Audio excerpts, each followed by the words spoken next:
So, last time, after having made some questionable decisions, you proceeded to head into the city of Rowanwood. Many of you passed guards and clerics headed towards the Bilar farm on your way, and they briefly interviewed each of you, getting more information on the events of the farm events as they continued. When having entered the city, you were asked to go to a meeting over the details of the Empire agent you discovered, and you handed over the missive that you found on the person that you let get away. Afterward, while looking for a place to relax in this new city, you found a suspicious-looking man who, upon seeing you, apparently altered his target. A disguised Samael tricked Vor Rhik into triggering an explosion whereafter you were all arrested. After a trial before the Elven High Council, Samael was deemed guilty of the attack on the State House and is being held for further questioning. The majority of you were all acquitted of your accusations, but Vor Rhik was sentenced to death for his crimes against the Bilar family. After his execution, your group was told that you would be allowed to resurrect him if you so chose, at the cost of paying his restitution of 10,000 gold pieces. Gurki, having retained Vor Rhik's communication ring from the guard, tore up his contract and spoke of mistakes being made, looking at you and wondering just how many he has made. Guards have retrieved your equipment and have fished out a diamond from Pel's inventory, placing it in front of him on the table, should he choose to resurrect his companion. Gurki sits behind you in the now empty court space, flipping through contracts as he watches you contemplate your decisions. Now, let me flip my stuff over here. Were they pulled out of Pale stuff or Vor Rhik stuff? It was out of the bag of holding. I assume, Pel, you kept, okay. you kept your diamonds in the bag of holding. Is that correct? Yeah, I had like all my diamonds in there.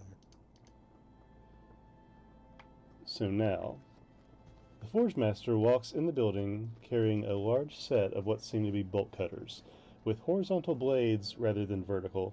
To someone like Ugbor, it would seem like a recreation of some large beast's incisor teeth. Here you are, hold still now. And starting with Pel, she puts the blades along the seam of the metal of the shackles in front of you, prying it apart.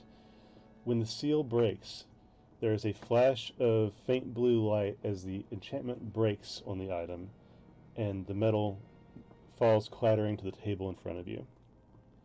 She does the same to each of you, progressing along the line, except for the elf Samael. When you are all released, she sets the cutters down and collects the shackles in a bag. Lord Bainbreeze then thanks her for her time as she leaves. Hey, out, River, stop. River, stop. River, what are you doing? You there? Sorry, my dog walked over my headphones. Okay, so as the Forge Master leaves, what are you guys doing? Do we have our stuff back? Your stuff is in the chest, off to your right, along what would be basically this area here on the map. And guards stand there with the open chest of items, but the diamond has been set aside for you on the table in front of you. And I'm assuming the corpse of Vor Rhik is here. No, that is the DM where the council is currently sitting, at least most of them. Vor Rhik's body is in the middle right here, in front of Torin and Lord Bainbreeze. Man, I'm just sitting over to myself and I'm just thinking, why do they have to do it on the carpet? That's gonna be hard to get out.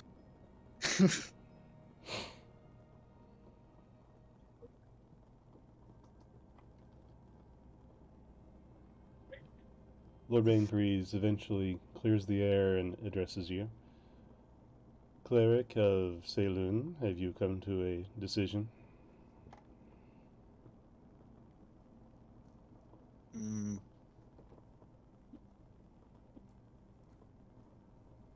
I was gonna walk over to like Vor Rhik Like, pick him up in his arms. And he's gonna be like, I think I want to bury my friend.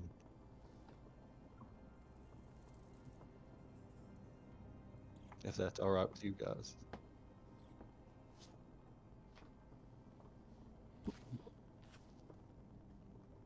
It would be amicable for the burial. However, we would have to assist you with the ritual if it would be amicable to you, both for us to ensure it has been done and to help you with the physical labor of the task.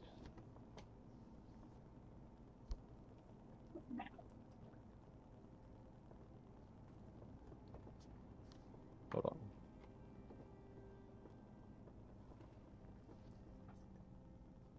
Hmm?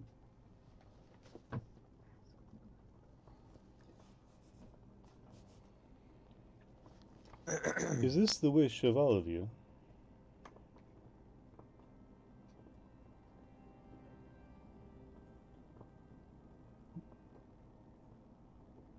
Lord Bainbreeze addresses the entire group.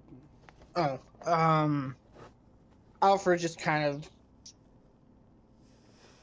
looks disinterested in Vor Rhik. She said, while he was a good fighter in the arena, I don't agree. I agree with Pell that we should not to resurrect him for his actions.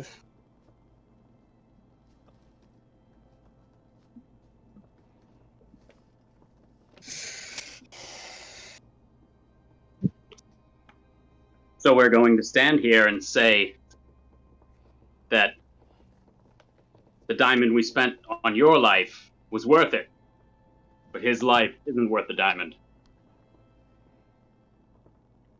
I did not kill an innocent farmer or anything innocent, and had been deemed illegal, unlike Vor Rhik here. Stay pace wrong for the hammerhead shark. What the hammerhead shark Ow. is. So you're better. Not That's my- necessarily say More worthy of better, Well, but listen, I had Huh? I had Mom got promised. Come on. Mama's Hey, Manson, you got some Munson. feedback there? Yeah, quite loudly. Oh, okay. Okay, you didn't have to leave. Well, he's probably just got hallway cycling over to his computer. Yeah. Anyway, what was all right. I wouldn't say better, but I know I wouldn't exactly put our lives at risk in that sort of fashion. I have promised Pell that I would repay him with said diamond, and I intend to keep it that way. I don't care for material things all that much. You may not, but at least for me, it's kind of the purpose behind it. It's kind of a way of me thinking and paying you back a bit. But Vor Rhik, I don't know, just the fact that he killed an innocent farmer was caught by the law. Even if they give us the choice to resurrect him, I don't know. Everandel speaks up. If I may, the small one has a point. And you can tell he's saying this through not gritted teeth, but against his own judgment in some way. The one here has paid his debts. If you choose to resurrect him and pay his reparations, he would have paid what is owed. Now, going forward, you would be responsible for the one being essentially the ones to have given him a new life. But this act has been paid for. So, do we have to pay that $10,000? 10,000 gold? It does not immediately matter what source it is from, if you choose to ante up for this one. Alternatively, he would owe a debt to the Rowanwood in not a long-lived fashion.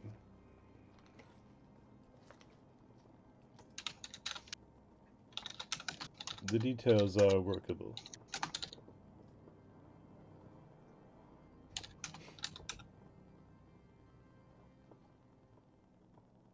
And you sure I just can't go bury him off by myself? Unfortunately, no. There's always the chance, not saying I do not believe you, and you see him kind of giving some eye, but if your wish is for burial, we would choose to assist to make sure the act is completed. Both for public and for court. Not for record, as it were. And I know this might be hard to do in a courtroom full of people that are watching me. Mm-hmm. Could I cast sending? Like, could I like point my finger backwards to like Munson? What are the components of sending? Is there a somatic component? Yeah.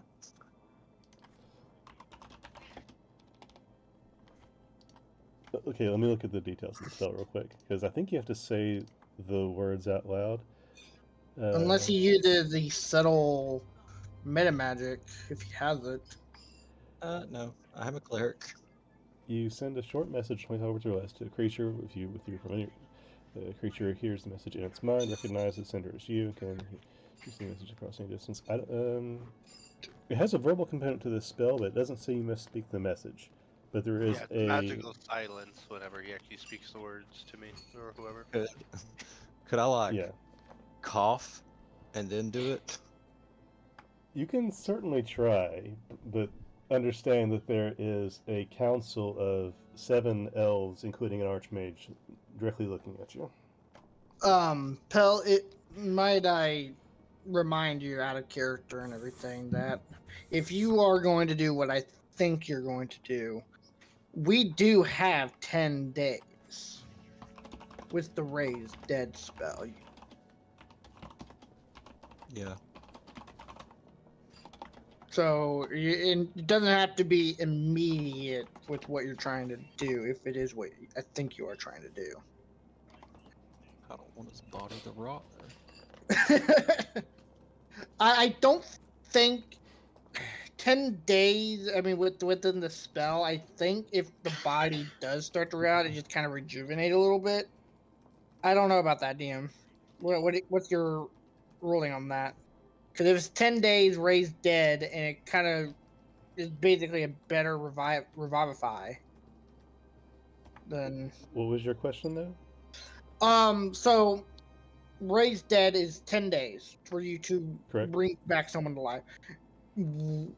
What about rotting? Like, would it just kind of rejuvenate, like, No, it back doesn't to matter. normal? 10 days is 10 days. Your body can be in various states of decay, because it's going to decay over 10 days, regardless if it's underground in a swamp and water or Yeah. above air.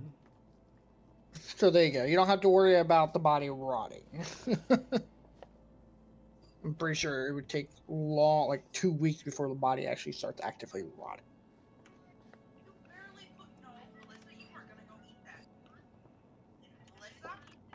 I understand your hesitancy. If you are not willing to front this one's reparation cost, he will have, let's say, several months, close to, we'll say 7 months seems fair, to at least begin to pay the payment back. And of course, if we don't hear from him, we shall have to pursue other means to locate. Well, I can tell you guys one thing.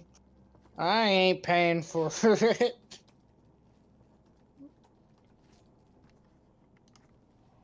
No one would expect you to. Okay, good. Just making it clear out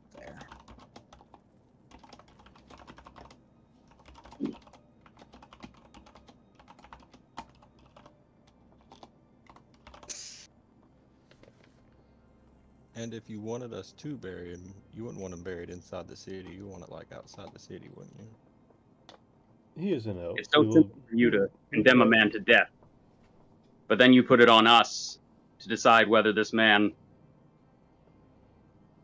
couldn't have become something better. His judgment upon the trial, paying for his crimes, was as such. If you think he is worthy and of a second chance and can do better, then you certainly have the means to do so.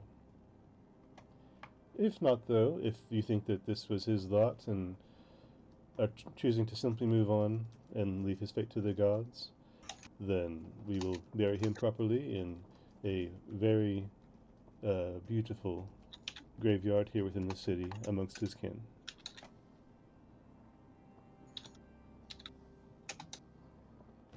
So am I like more in front of everybody else than like say like I'm right here? Are they like behind me like right there or something? Okay, let me draw this out real quick. So there's the table basically where you're at. The other table was right here, right? You had the two people there. This is essentially the half wall that separates the rest of the would-be courtroom, the haphazardly constructed courtroom, from the audience members back here. And you guys are these little dots right here. You got guards over here standing with your stuff, and you would basically be in this bit here, while Everandel is here, Torin is there, Lysari would be like over here, and then you have the the 6 other council members up here on the dais.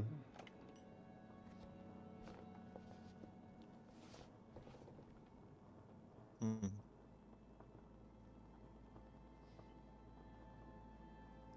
Now, granted, most people have left. The only people still left in the room are the guardsmen, the council members, Everandel, Torin, Lysari, Vor Rhik's body, and Gurki, who sits in his seat right here behind you. Oh, so the farmer isn't there anymore? No, the spectators and the victims have left safely for what you can assume based on the way this has operated so far, for basically safety of transit. They want to give distance between the accused, the accusers, the council, and the spectators, so that everybody can leave peacefully and relatively privately. All right.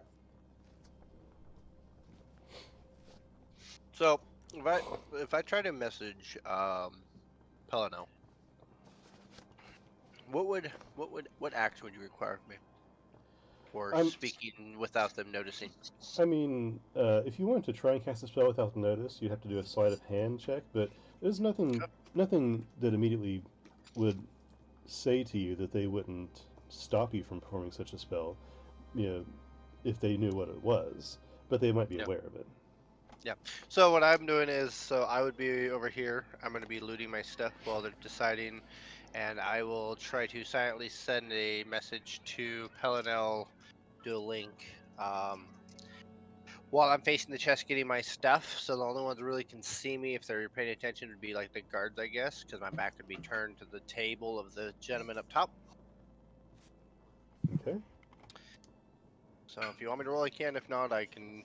I'm just doing it quietly, just even so my comrades can't even hear me. Just I want to get into Pelinel's head without really disturbing anybody else. Gotcha. And Alfred, I just saw your message, so yeah, yeah, there's that. Yeah. Don't bother with that then. Cool.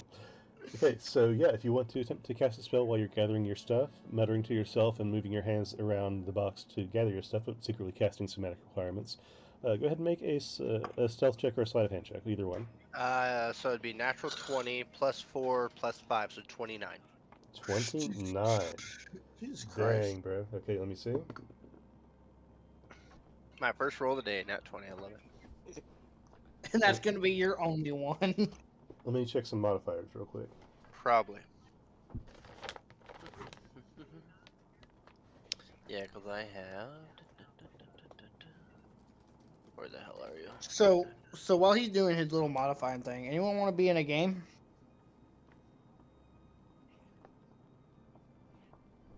Okay. Okay. We're So, already in a gang, a kick-ass gang. Game, not gang.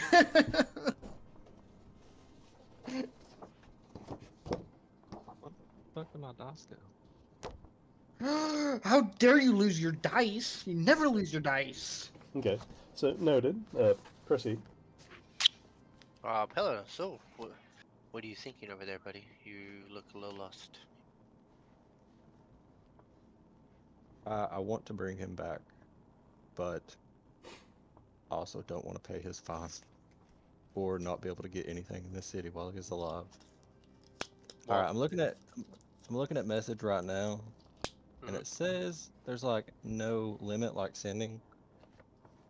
So he'll keep going, and he would say, just let me take him out there to bury him. I'm going to cast a spell on him to make sure his body stays good.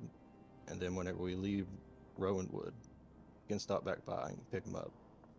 So, why don't we do what we need to do in Rowanwood, and let them know by the 10th day, or whatever day we plan to leave, we will resurrect him and take the chance. It doesn't sound like they're going to let you take the body outwards. It looks like they're going to bury the body in their own stead so that he can't be resurrected unlawfully. So, yeah, I would say I think Vork had a lot to offer. I think yes, he was bad to a point. He's been punished. He's also died the same pain as the other gentleman has, and I think second chances. This is my second time playing with him. I think it would be a wise choice. He has quite to offer to make it worthwhile. And if they're going to give us 7 months to pay back the debt, I'm sure we will either be successful or we will all die before then, with the end of the world coming anyways. So Lasere pipes up in your silence. Torin tells me you are messaging privately, and that's very admissible.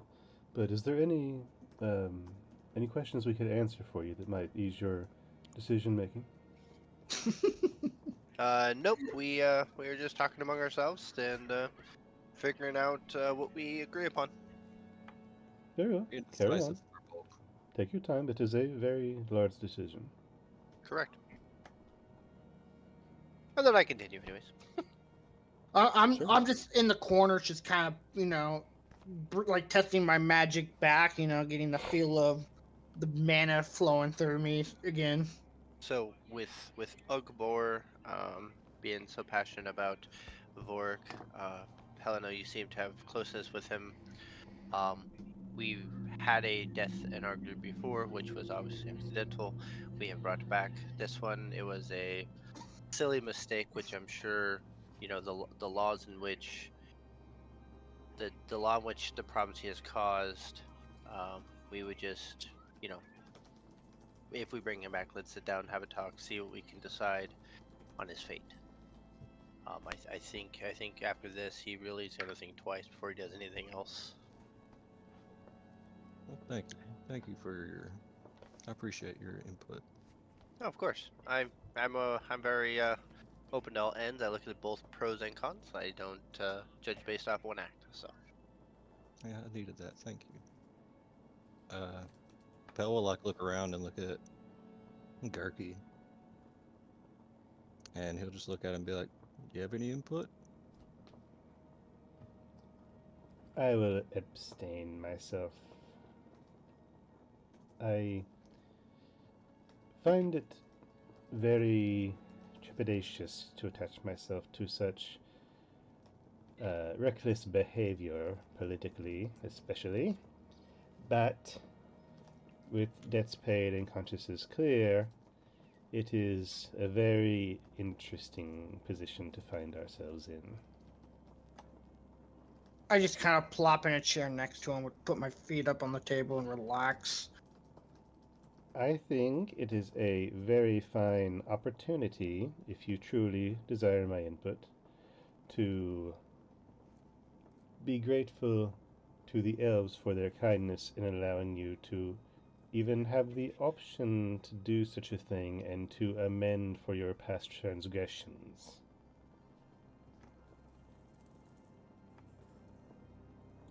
You're right. Pell will like get up and bow to the elves in front of him, and he'll pick up the diamond, and he'll go over to Vor Rhik's corpse. Do I even have fucking raised dead prepared? imagine after all this, you don't even have it prepared. You should always have it prepared. We'll say it's totally permissible for you to have that prepared. You were in jail for a couple of days, and there's a lot of stuff happening. Yeah, I think I had it prepared anyway. So he'll pick up the diamond, walk over to Vor Rhik's corpse, and he'll look up. He's like, I know this is a lot of faith you're putting into me. I appreciate it. I do apologize for his actions. I wish he at least would have been remorseful in him a little bit. But I hope with this little second chance I give him that he just does better. I whisper over next to Gurky, and I just simply said, I doubt that very much. Before you begin the spell, Lysari steps forward. Just know that after this point, you are in our forest. Generally speaking, we don't dislike your group as a whole, but we will be watching. And as the council has decreed, you will be responsible for this one, gesturing to the body on the floor. Going forward, if you or he become attached to any other issues, then we will be your justice. And she gestures to herself and to Torin. His sins will be my sins now. Okay, so you're casting the spell? Yep. Okay. So this takes an hour, by the way. Okay. Taking the time to prepare yourself, place the diamond on the body, center yourself, and you begin praying to Saloon for a long time, gathering the energy, seeking guidance, doing the ritual steps to raise a body back to life after some time. As you cast the spell, you reach out with your mind to your goddess and find the power you request, but the flavor is slightly off. You focus on the gemstone and it begins to dissolve, the magic flowing from within you. Out of your hands to the stone, and from the stone to the body.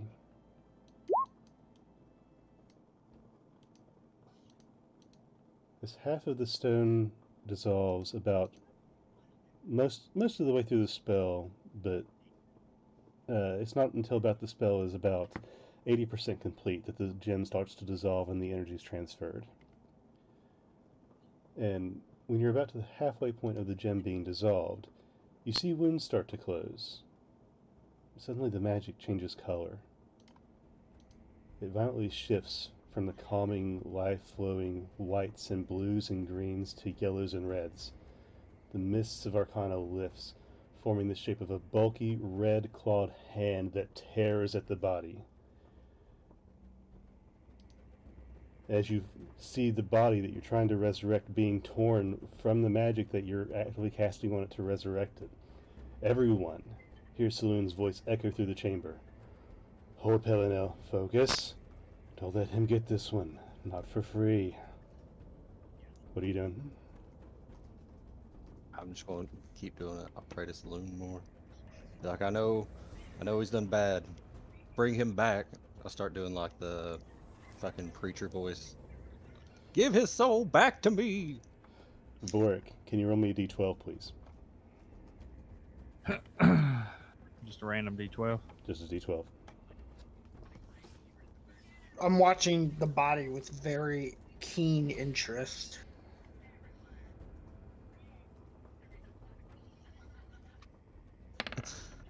12. Oh, fuck yeah. Okay. Let's just hope he's not doing the opposite, where one is actually the best result. The magic battles back and forth, closing and reopening wounds as the diamond is slowly dissolved, giving life back into the body, closing the wounds, but the red magic that wafts off of it is tearing at the body in tandem. And as the magic finishes, the last of the arcana pops, sending a miasma of red and green energy scattering through the room. You wait. The body is still covered in rags of clothing, and most of the wounds have closed, but raw scars and tearings.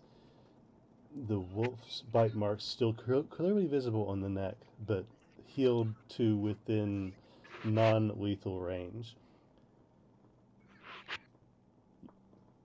The claw marks have torn through the clothing, the leathers, the cottons, from a source you know not, but marks that pierce through the flesh on the chest as well. The skin is incredibly pale, but opaque. Soon the body starts to move, breathing. Slowly, the eyes open. Vor Rhik, what are you doing? So the eyes open. Your eyes open. Still laying down. You're laying on the floor, yes. In a very instinctually creature glance around the room. I guess locking eyes with Pale, who's right beside me. At this And time, Nillian descends from the platform and starts to walk towards you. As far as you know, is the Archmage. Walking towards me. They're just stepping forward, it seems to be putting themselves between you and the rest of the chamber, the rest of the council, as does the Sarian Tauren, ever so slightly. Oh. Could I Arcana check the yellow and red burst coloration from the stone? See maybe if I can figure out what that was. Make me an Arcana check. And I mean, I've cast Raise Dead before, and it don't do that normally. Could I roll something to see what the hell happened? Okay. Another nat 20. What? For a total of 31. 31, and Flint also attempted to identify with a 24.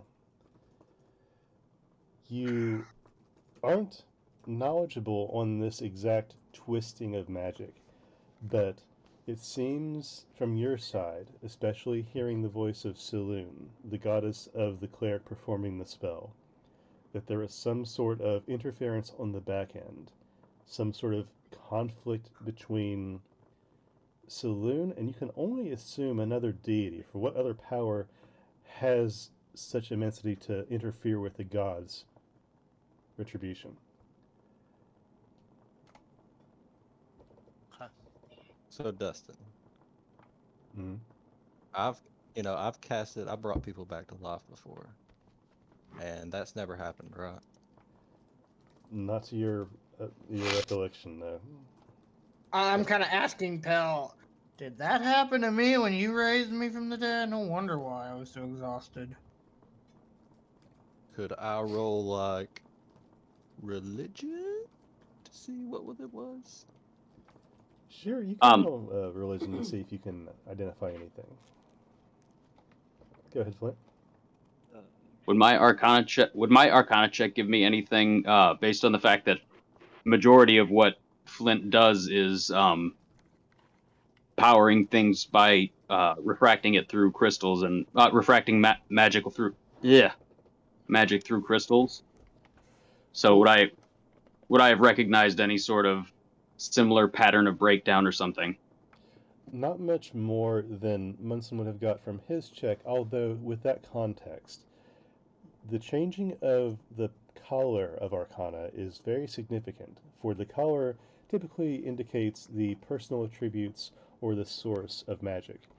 Therefore, Pell's spell changing colors indicates that the spell was interfered with in some way. Something was changed, the source of power altered, or interrupted.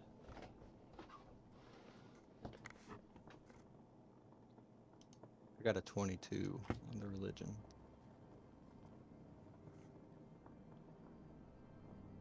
So 22 with religion. With the 22, you guys are rolling pretty hot tonight. With the 22, I'd use Why, thank you. with the 22, I will say that you know that your god Saloon has her place amongst deities. She is the god of many things: the moon, the stars, night, and shadow. She resides under the umbrella of the old man in the forest. The forest deities, old and almost druidic, Sylvanas being the main. And something else that she's a goddess of is lycanthropy, specifically good-natured lycanthropes. And she's not the only one over this power, and she has enemies in the deitic sense.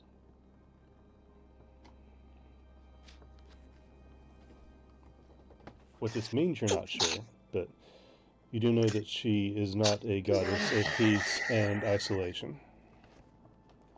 So I have another question. Is this like in the Forgotten Realms with like Shar and Saloon? Correct. Okay. So would I think it would be Shar or anything? Shar's not like the deity of evil like Anthropopes, is she? Whatever the fuck that word is. Say that again, I didn't pick up. I said would I know if Shar was like the goddess of like evil, like fucking were people?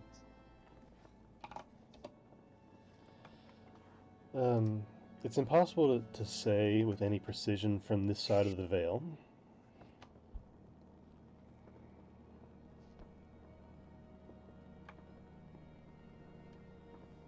I feel like something went wrong.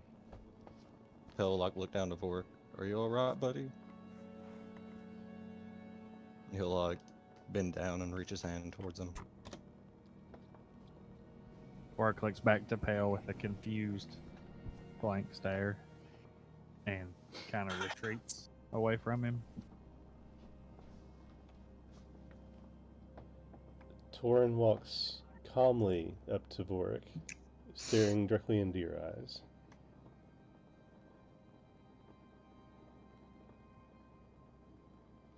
What are you doing? I mean, I'll meet his gaze, but I'm still kind of on the retreat. On the wolf's chin, like his as his neck flows up into his chin, from your angle you're able to see a faint glow from that area. And from your own mind, from within, you see images of warmth, comfort, flowing water. You receive the message of peace, calm, interspersed with images of faces of your companions. You feel a sense of primal comfort and safety in your new existence, overlaid with a deep, growling voice uttering the word, safe.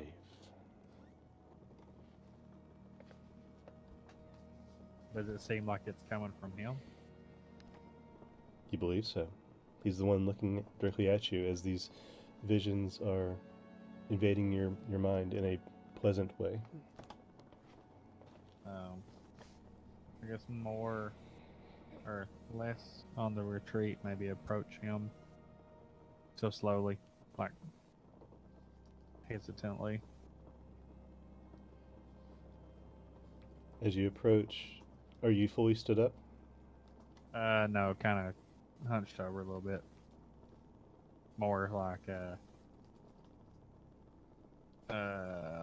creature-like than person-like at the moment. The wolf takes a half step towards you as well, cocking its head ever so slightly, and the voice still within your mind. No? Different?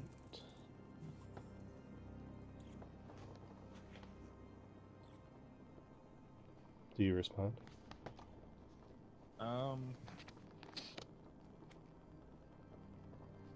You said new and different. Does this seem like Yes, as questions. speaking to me or like telepathically? It seems like a telepathic communication.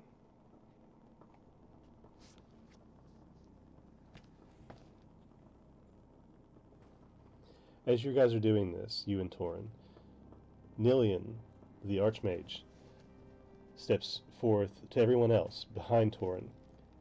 Back up. The magic was wrong. The weave was interrupted. I've only read about this, but its effect is plain. What is only a fraction of what was.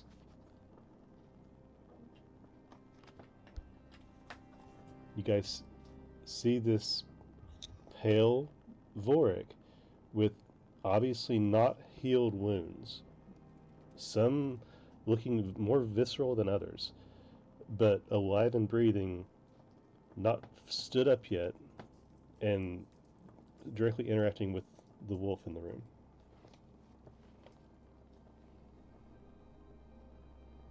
Hell, did you just make a fucking lich? I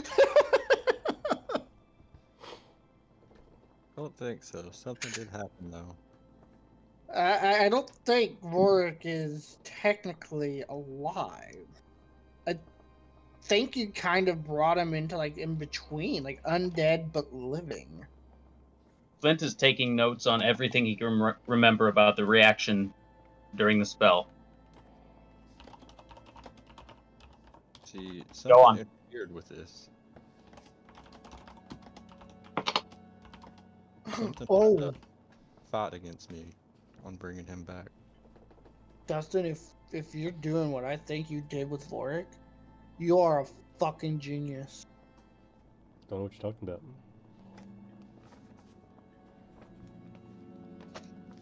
So, Vor Rhik? Anybody else? What is anybody doing at this time? I'm watching like closely. Like I'm watching all this magic go down and just really learning as much as I can from it.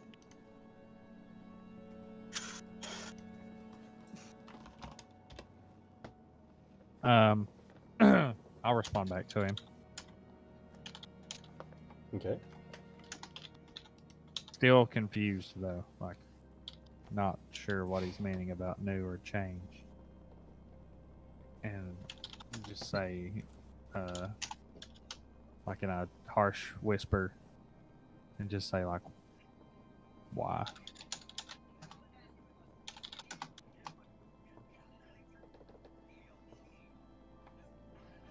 The wolf responds, "Know why?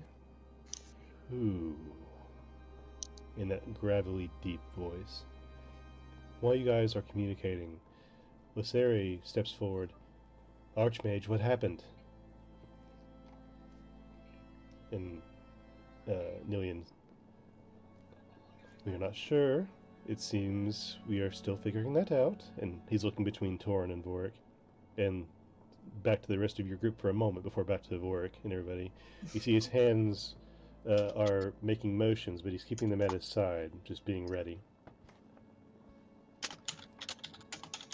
"Are you with us, Vor Rhik?"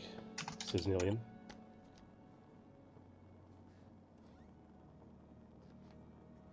Pell's gonna keep trying to get closer. Do you remember anything that happened afterwards? I want to respond to the other guy first and say who, and then after asking that guy who, turn back towards Vor Rhik or towards Pale, and say what?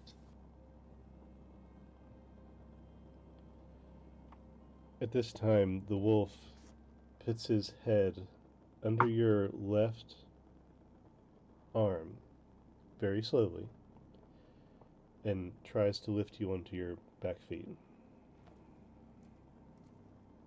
Oh, I mean, I'll allow it. I'll kind of use his head and kind of try to lift myself upright. Pell will come over and like try to help him up if he sees that happening. Okay. So as you touch Vor Rhik, he's rather cold for a living human, or elf in this case. But he is mobile and responsive, and he allows you to pick him up just as he allows the dire wolf to pick him up.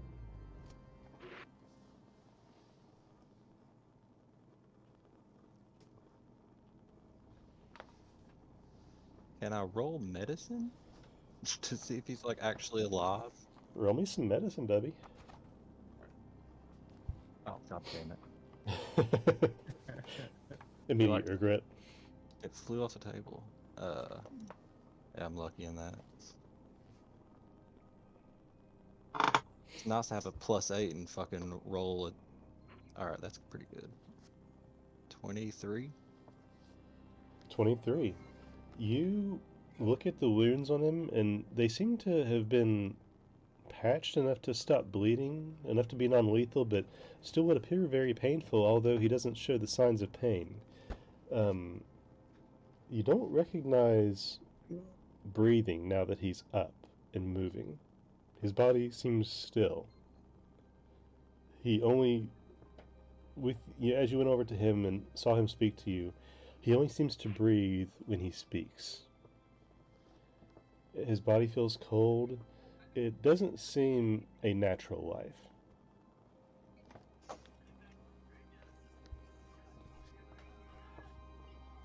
Yeah, something went wrong. He'll look over to the archmage if they're around. This one, if what I have read is any indication, has had his resurrection stunted, as it were. The body lives, but not in full. The spirit, in part, as well. Memories in turmoil. Not clear as much on that part. He might not be full in memory either. Might be a good thing. Sir, do you have a name you wish us to call you by? You were once Vor Rhik. Do you choose this name, or is there something else you'd like us to call you?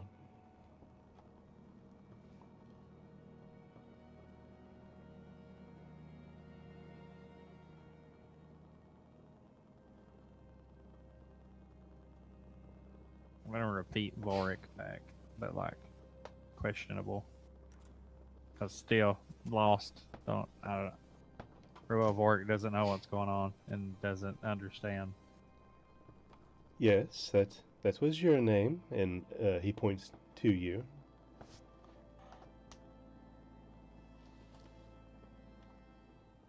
And at this time you hear a voice in your head, again from Torin. Rick? He's repeating the word back to you, in part. I'm just gonna blank stare again at Torin and kind of nod in agreement.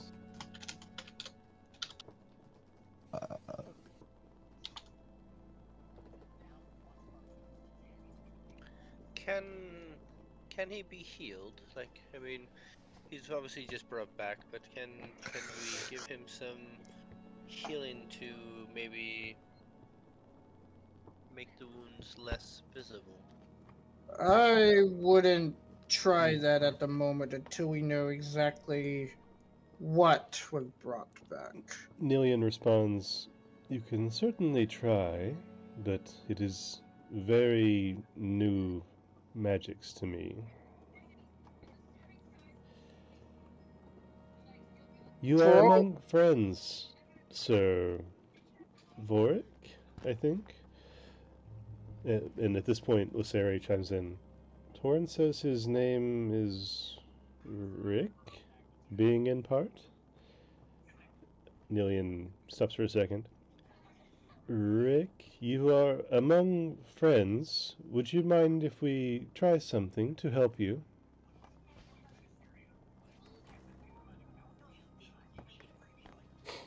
Still gonna look around confused. Repeat, friends. Yes, friends.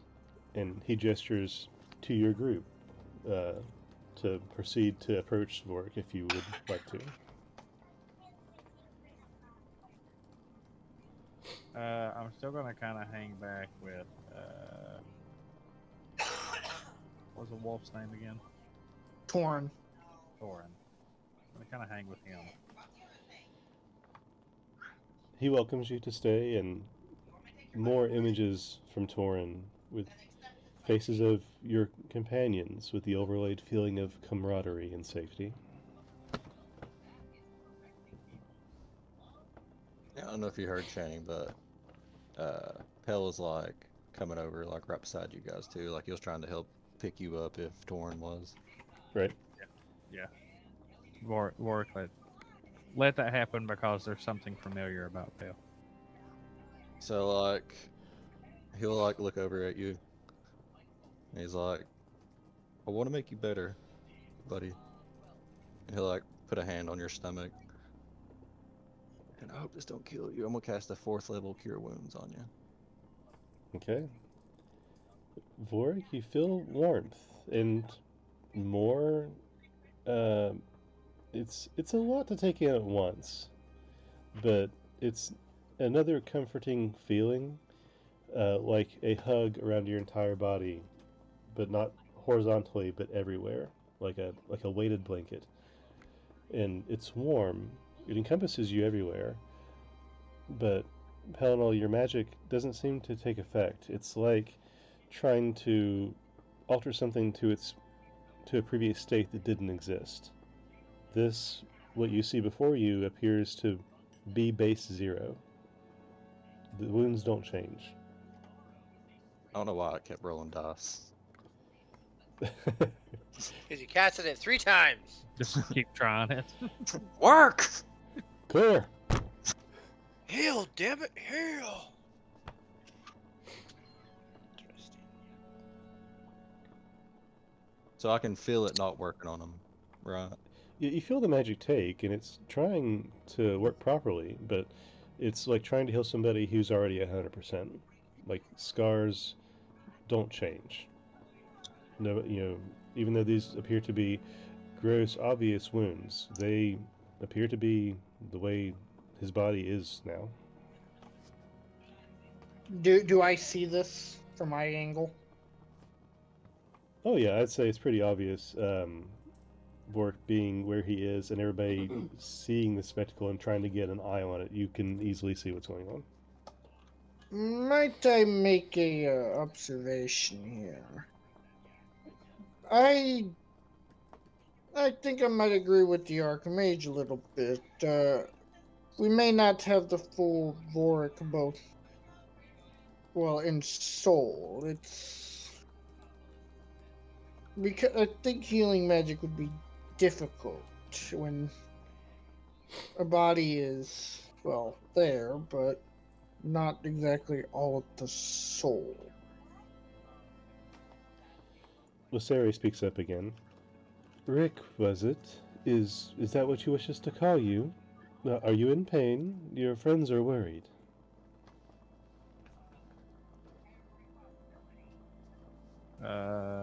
Once again, kind of lost, but Warwick just replies with, "No, pain." No pain. Are you cold? Do you hunger?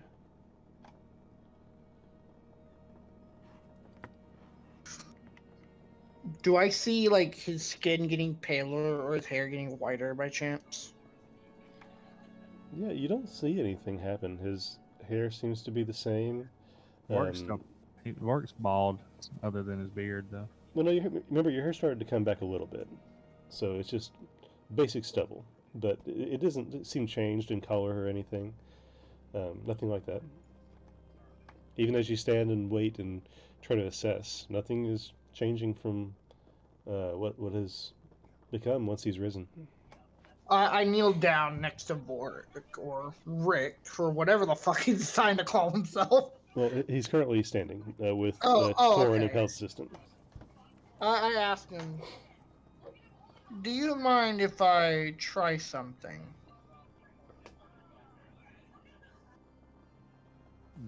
Just as Pale felt familiar, Alfred does as well, but not in the same sense as Pale. So Vor Rhik's gonna kind of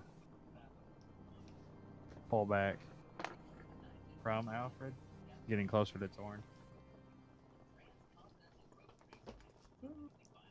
I don't mean to alarm you, Rick, but if you would allow me just a slight test that I assure you will not be painful, it might help solve what questions we may have that has happened to you.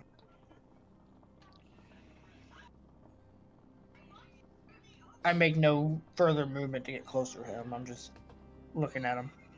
Still pulled back. I kind of whisper to Pell, "Hey, Pell, pinch him for me. Like, just see if he feels pain or anything, any sort of feeling." I think we can wait on those kind of tests. Give the man a minute. I mean, it has been a couple of minutes already since we resurrected him. I don't like the Oh. fact that he's not breathing. Rick, you receive more images from Torin. Images of Alfred in his past recollection of Alfred being from Cliff Craig, seeing you guys together, and areas about as such, with another growly question. Pack?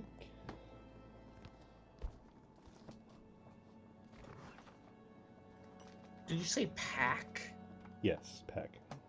Oh god, we got a primal Vor Rhik.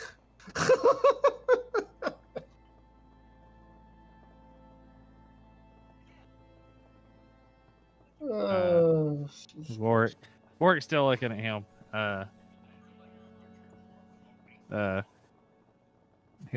He'll first start out just no, and then not sure. It is worth keeping an eye, chimes in Nillian. I don't sense that there's danger here. I sense that there is newborn confusion. I believe we are clear to dismiss. I will assist you in finding some lodging and perhaps a proper meal if it would be alright with your group. Also, I would like to keep a hand on the situation, as it were, at least for the immediate time. I turn to look at the Archmage and I ask, well, if that's the case, would it be possible for me to visit the farmer by chance? No, that would be quite impossible. And at that, Lord Badebreeze cuts in. The Balar family has been relocated. Their farm is, as I've said, being reallocated to Fiola, and the Balars will be in placement within Rowanwood as new citizens. And we do not wish for everybody's well-being and comfort for this friendship to not take root, as it were. I understand then. I'd only wish to help his family run the farm until he fully recovered to run it himself. But yes, I understand that. His family will be well taken care of, but I will transmit your sentiment. Speaking of, what is our current thoughts on the paying of the restitution for this one? Well, he's only half alive, right? So it's only half price? Roll a persuasion check. I love how there's no hesitation there at all. Yeah, like, I just never- none. Oh, no. He never does. I gotta see what the hell my persuasion is. Terrible. Alright, let's see what it fits. Can I do a third net 20, baby? No. That's a 9. No. I appreciate your humor, but no, that situation would not total the damage done. I do have a Well- question, though. Sorry, Pel, to interrupt. But If we brought him back. He's been torn half by Torin, which was quite gruesome for that factor. I'm just curious. Did Torn infect him with any kind of a disease in which may have countered our resurrection ability? I just kind of look at Munson and say, "You're saying that Torin is a diseased thing?" I don't mistake in my answer. Quite impossible.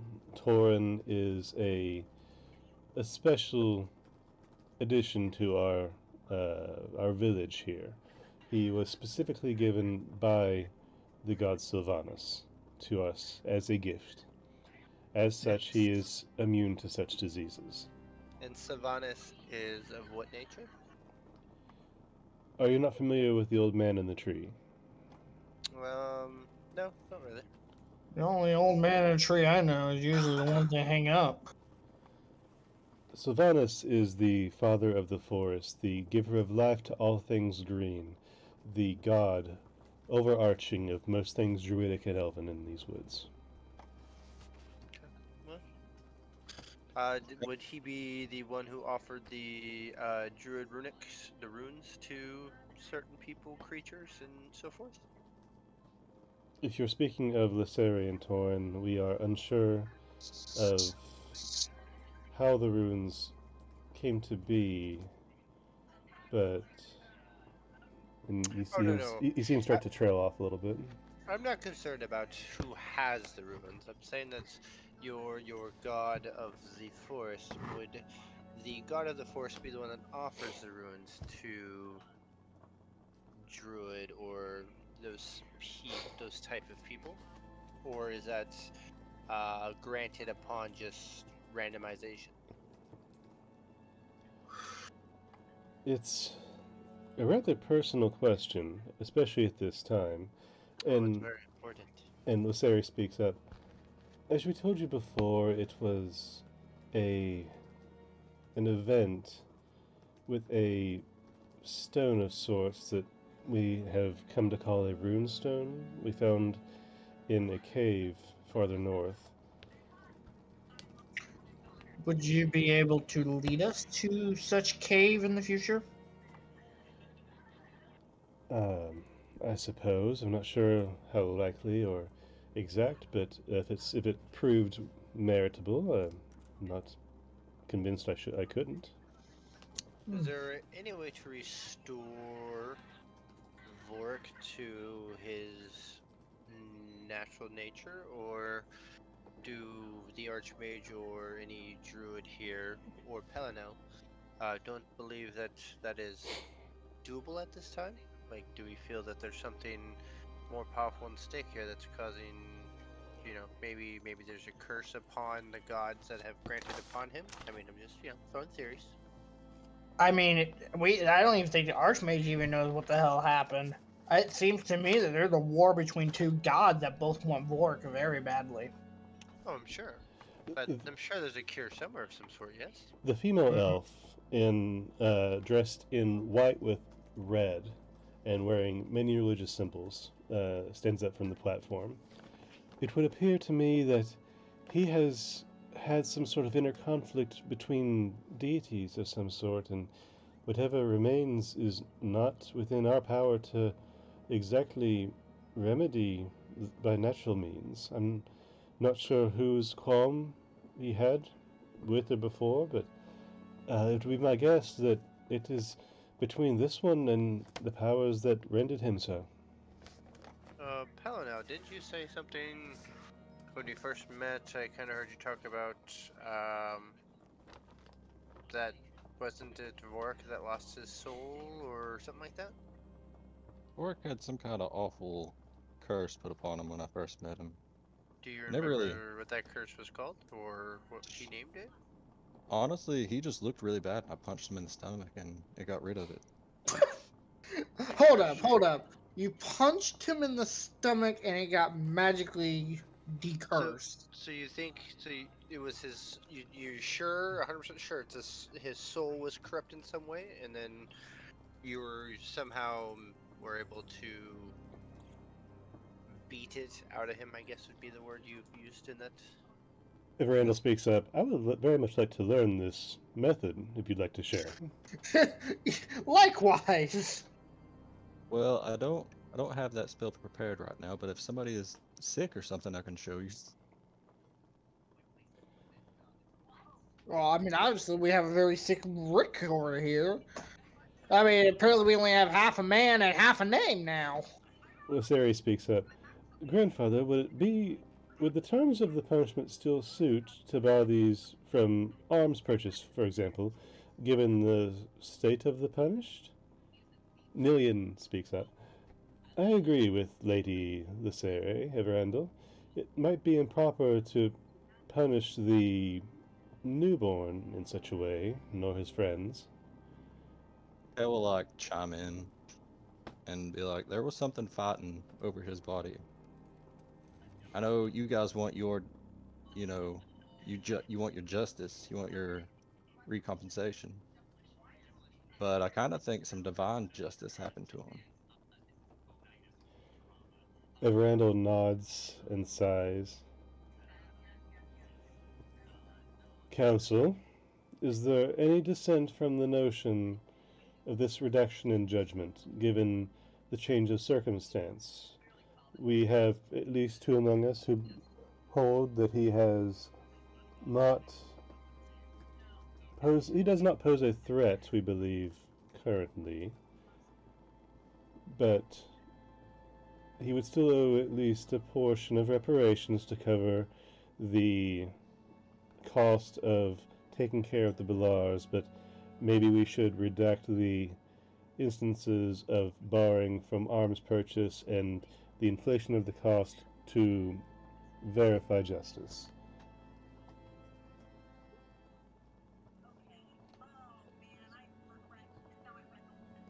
Let's say you to editing the judgment to a forgiven punishment and 1,000 gold given directly to the Ballars.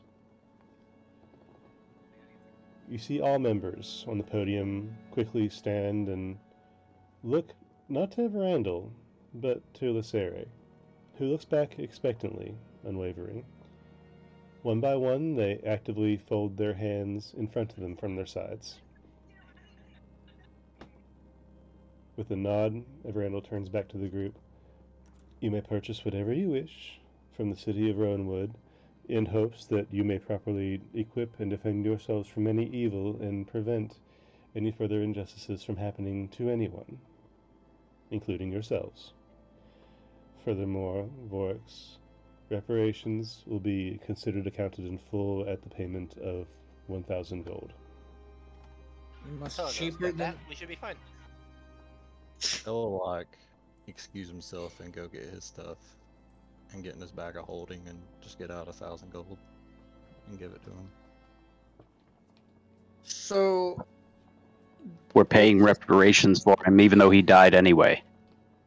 So I kind of asked the council, it's like, so does that mean if Vor Rhik or Rick or what is it you're calling yourself now, Rick? Is that what you decided to call yourself now? Or Feels just like he's very nods. talkative right now. Okay. Well, I mean, I was asking that out of character because I couldn't remember what the hell you were Oh. doing. But yeah, okay. That's what it is at the moment. Okay. Because I was like, I didn't know which way we were going with that. So, so would since Rick is this the fuck you, Munson.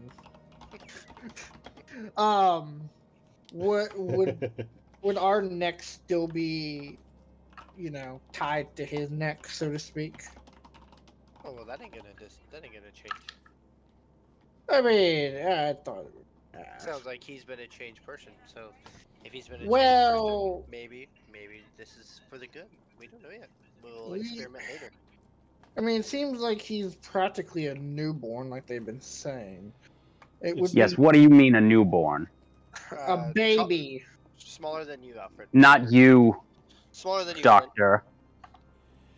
As it currently stands, with this payment to recoup the debts taken on by the council to take care of this family and to repost them in a safe new life. We deem that Vor Rhik's record is expunged. However, your group will be responsible for him, both if he commits any crimes, but more now in the fact that should he need help in his new life. Well, I would dare say we teach Rick, I almost called you Vor Rhik again, Rick to basically be a very good guy. Just no murder, no stealing. At the very least. But all of his memories, his experiences are gone. It's undetermined at this time, says Nilian. But that's from what I've read on such magics and their interruption and augmentation, it's not great for either the body or spirit to have an incomplete ritual. That is why these performances are so risky sometimes. So for all intents and purposes, our friend is dead. Again, I am not privy to the details of such. I would love to learn. Again, if you would allow me to accompany you, at least for the day, to see that you get some proper food and make sure this new one is on his feet, we could establish more on what I have researched beforehand and look more into the current. But it remains to be seen. Perhaps he'll be like this as new. Perhaps he will recoup some memories and past experiences as he proceeds. Perhaps this form cannot last and will simply degrade over the coming days. It is unclear. I would have to say I agree with that assessment. The fact that I have a feeling this body would degrade. I mean, just over the course of his resurrection and now, I don't think he even breathed a single breath.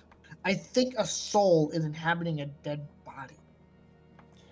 From what Torn Well, yes, I sense, think you've earned. I think you've earned every one of those thousand gold pieces. from what Torn can sense, this is Vor Rhik, or rather part of Vor Rhik.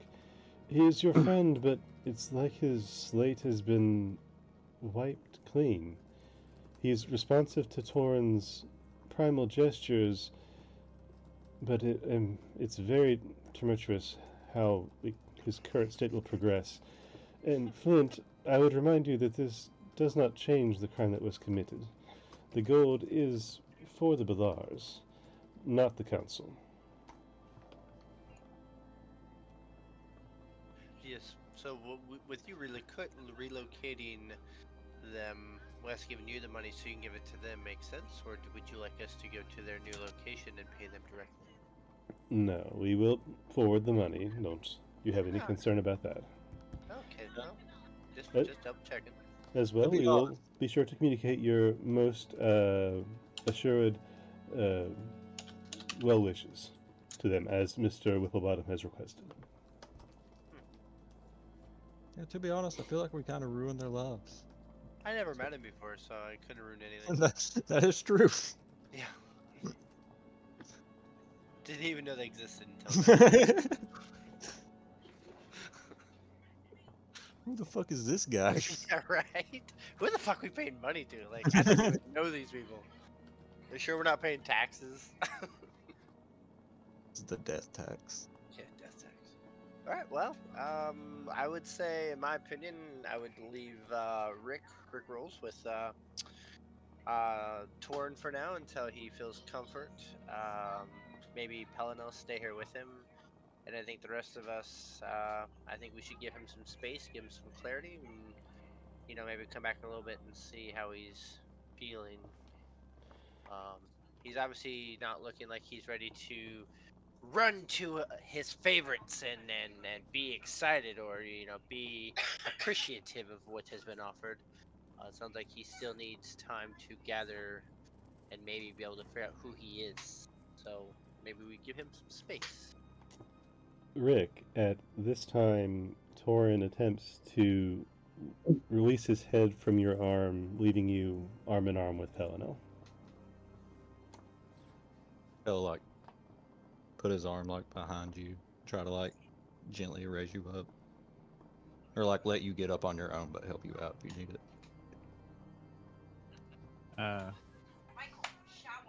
Rick could accept it. Michael, shower, no! That's right. Can't tell them One children more. what to do. Let's go shower, Vor. Yeah, Rick, let's go throw you in the shower. To the shower. We'll take Ugbor too. At this time, Randall speaks up loudly to address the entire room. At this time, this trial is concluded. The individual Samael has already been escorted out back to his cell. The audience has been dismissed, and now the council and everyone else may adjourn to their individual lives. And as he says that, people begin to politely and politically disperse. But as people begin to move, Rick, you receive one more message from Torin, and it's a gravelly, okay, stay.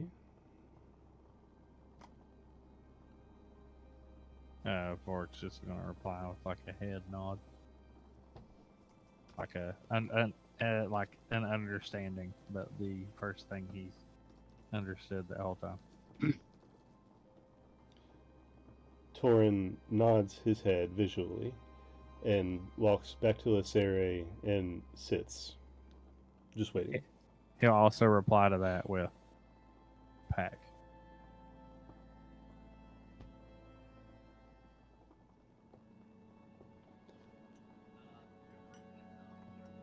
Well then, yeah, it was never answered in the affirmative quite so clearly. Would you mind if I accompany your group for the time being? Yeah. I know Munson suggested we just, give Vork some space. I can hang out with him and, we can just sit around. Try to get his bearings back. Pel, is that like religious lady still here?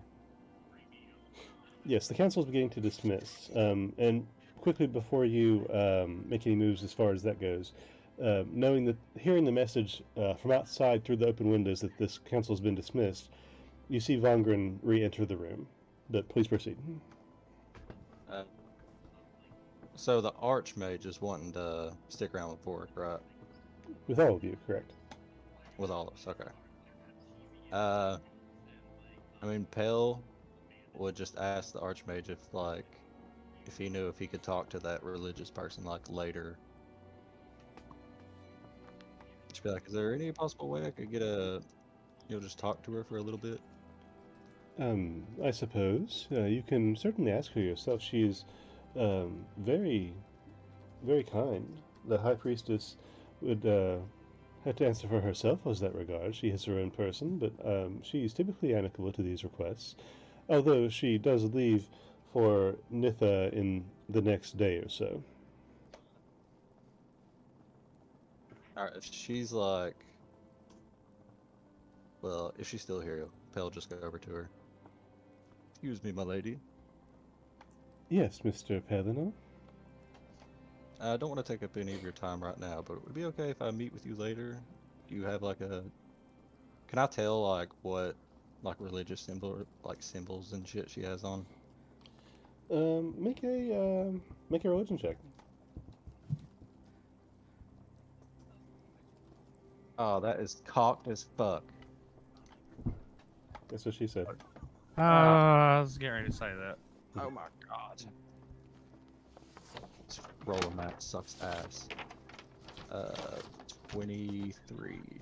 You want to make it better? If you had a garrison dice tray. Mm-hmm. Oh yeah? I can also do this and cast guidance on myself. What?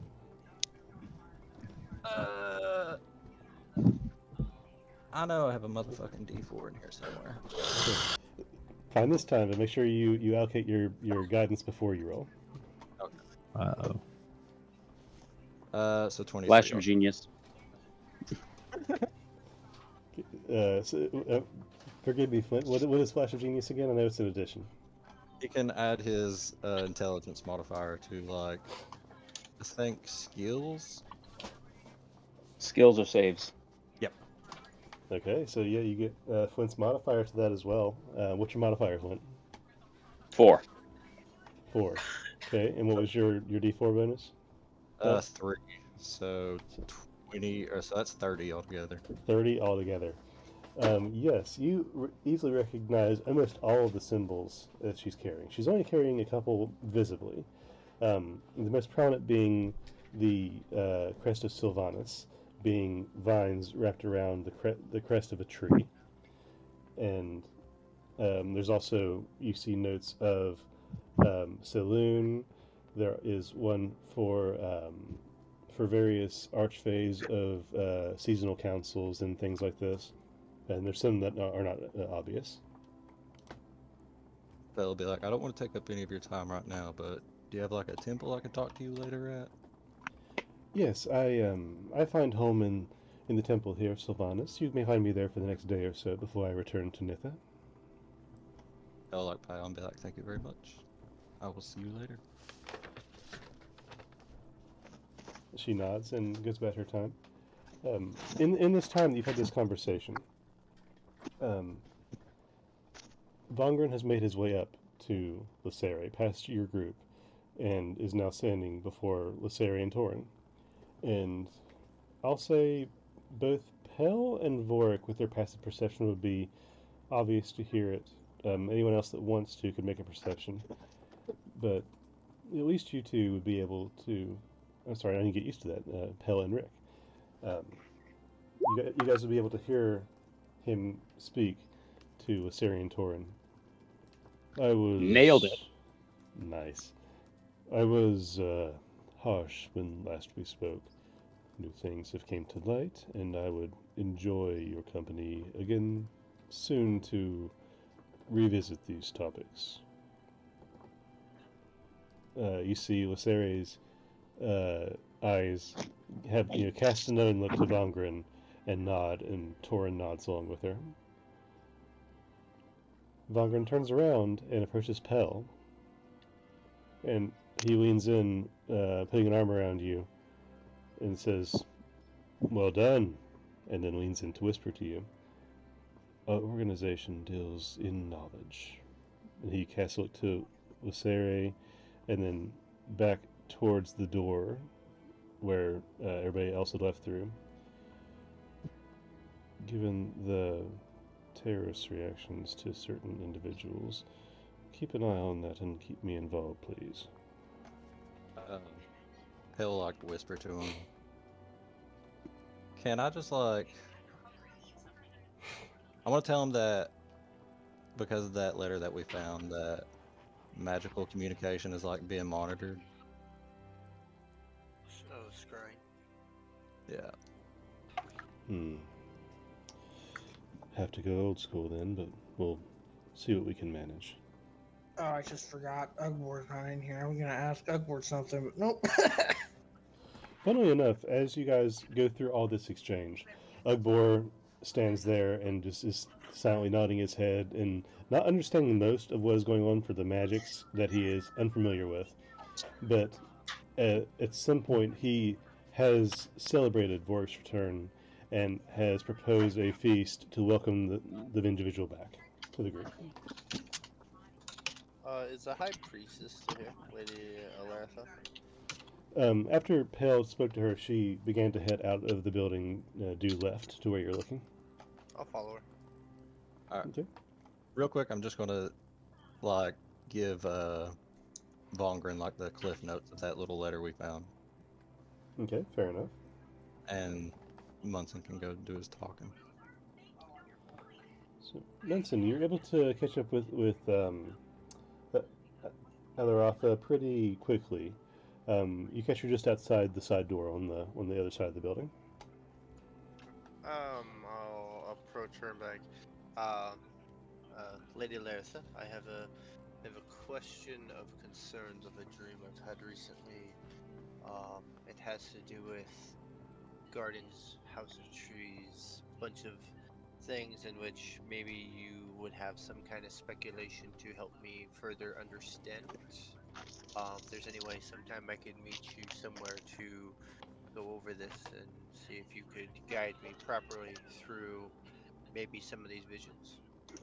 Of course, I am most ecstatic to guide all children through these visions and dreams. These are some of the most clear and concise ways the gods commune with us. Oh, this one's definitely clear. Okay, yes, as I told your friend, I will be in the Temple of Sylvanus in the center of the city, at least for the next day or so. For now, though, I choose to rest and get some food and recharge myself, as it were. But feel free anytime after the next couple of hours to stop by and see if we can talk about many things. Okay, I'll be there in 4 hours. Thank you. And then I'll walk back inside. Okay? What's everybody else doing?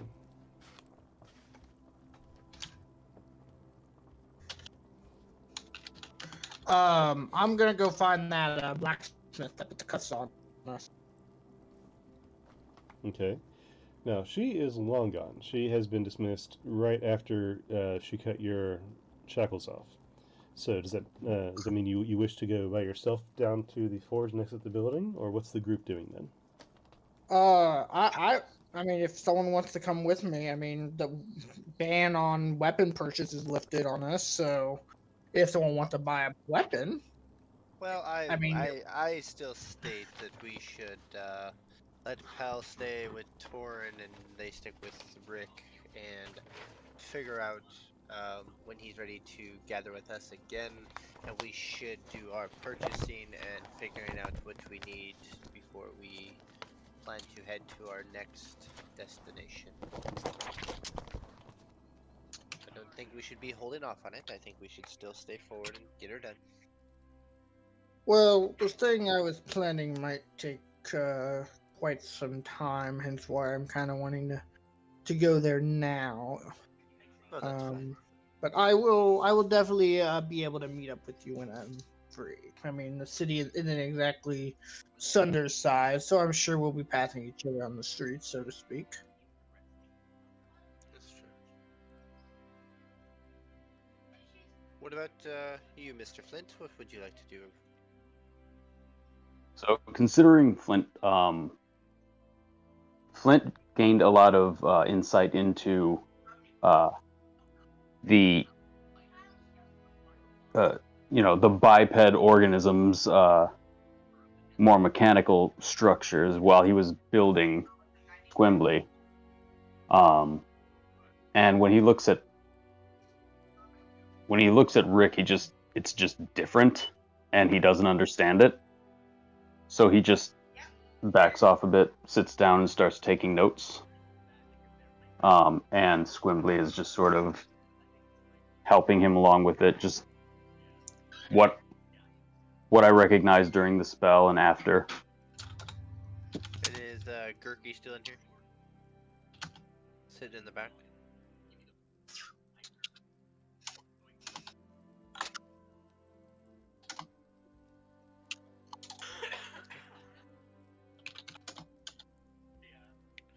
So he ripped up the contract with one of us. Okay, that's fine. Okay, so I guess looks like Flint's busy. Ugbor wants to party. Vor Rhik is trying to find himself. Torin is assisting him. Helena will support him. So, Alfred, it leaves you and I. I guess we shall go check out the forge together, and then we shall go hopefully find some more spell scrolls for me to play with. Alright. Hey, Dustin, quick check-in. Can you possibly check on Ugbor's greatsword and see if it's already silvered or not?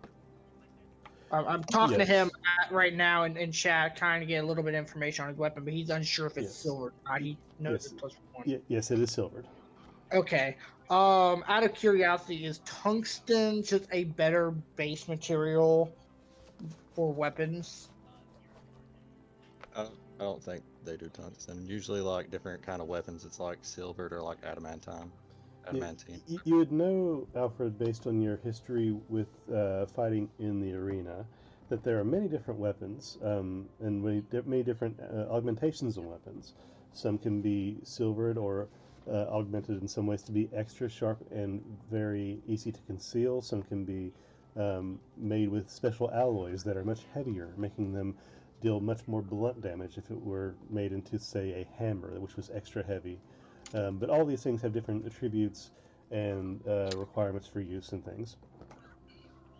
Okay.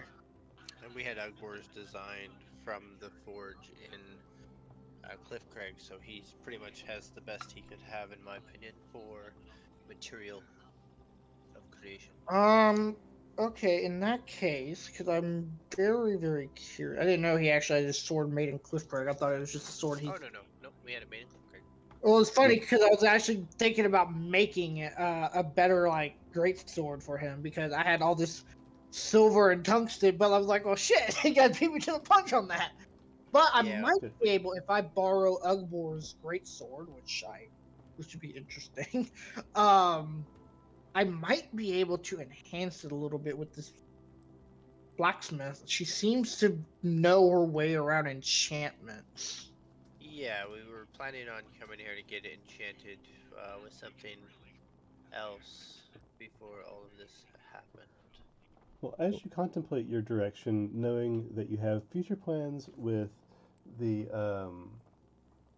seat of religion, Alaratha, and you are thinking about going down to the forge, we're going to take a quick 5 so I can grab my coffee that's been steeping this whole time and I forgot about. Way to go, rookie.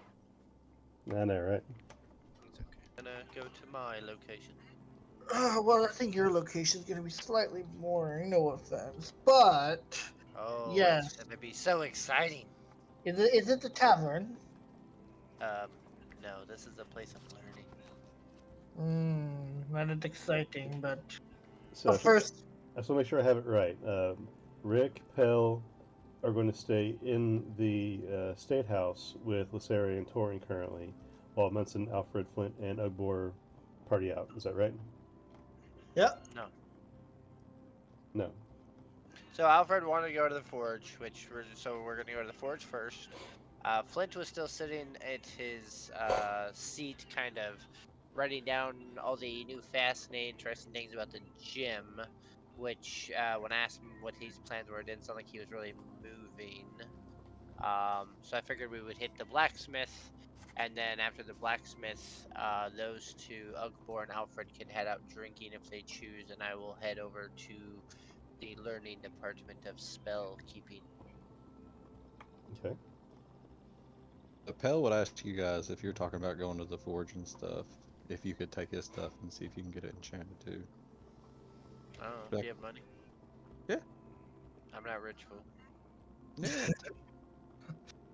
Pell will like count all his money.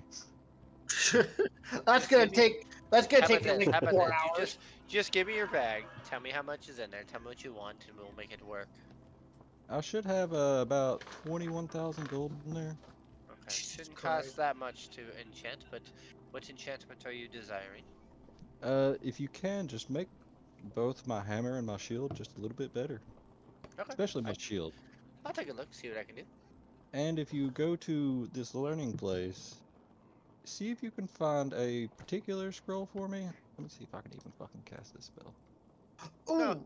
remember, if it's a spell that you might not be able to cast because of the level requirement, you can get a spell scroll made for the spell, and then you just have to do a wisdom check to see if you can cast it. I just need to see, because doesn't the spell have to be in your like class? Yes, has to be in your class.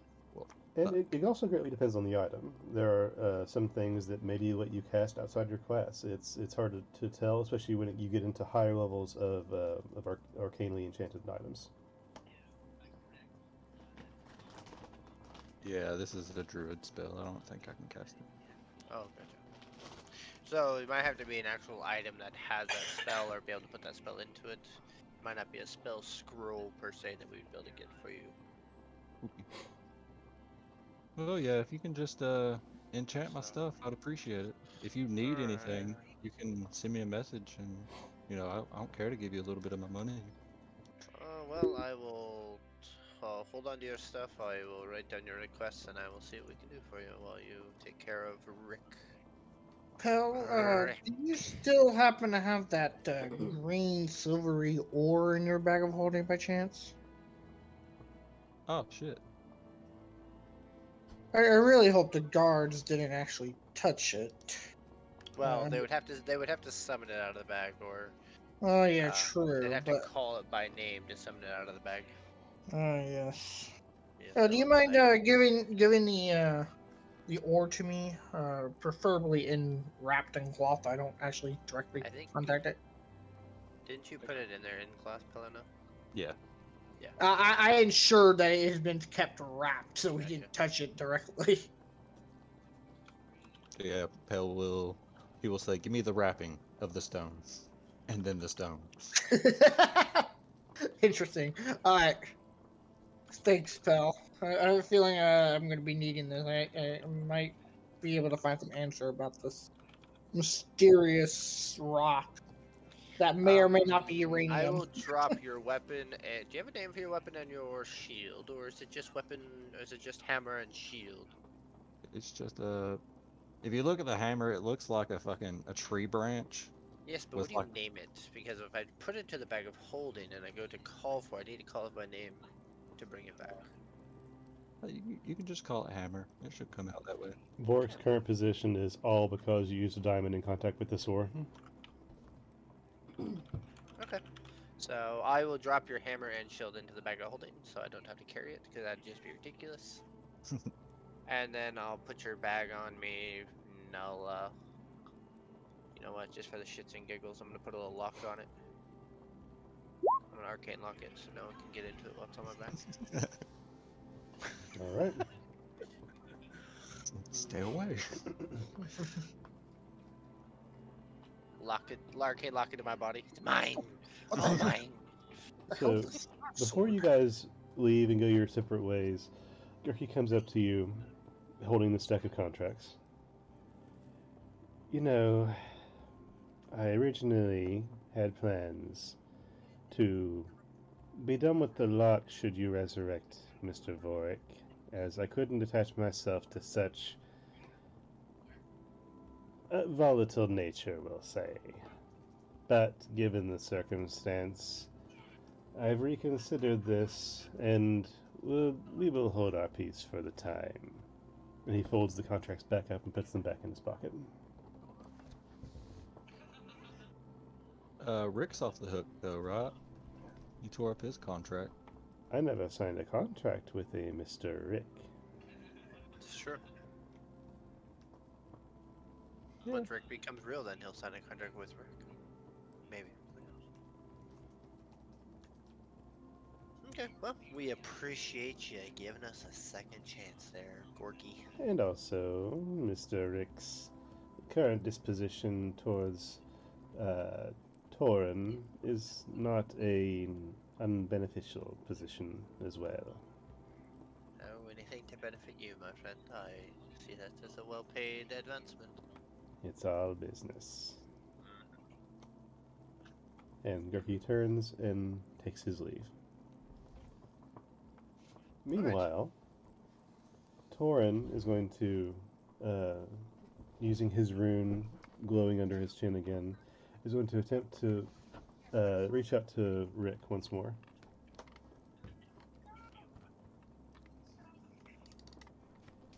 And Torin touches Rick's mind, and there are memories not of Vor Rhik's at all, but memories all the same, of a soft voice singing, a small elf girl smiling and drifting to sleep, overlaid with the feeling of calm, soothing, and deep love.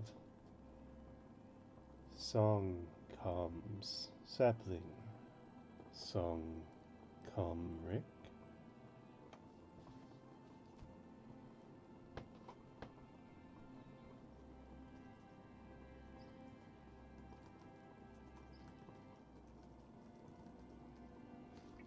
Does Vork respond in any way? Or does Rick respond in any way?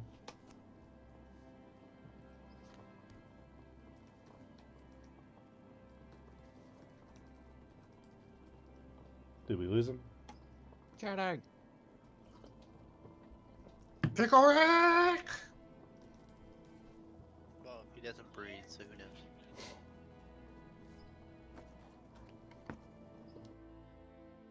Okay, we'll keep a pin in that, but beyond that, please proceed.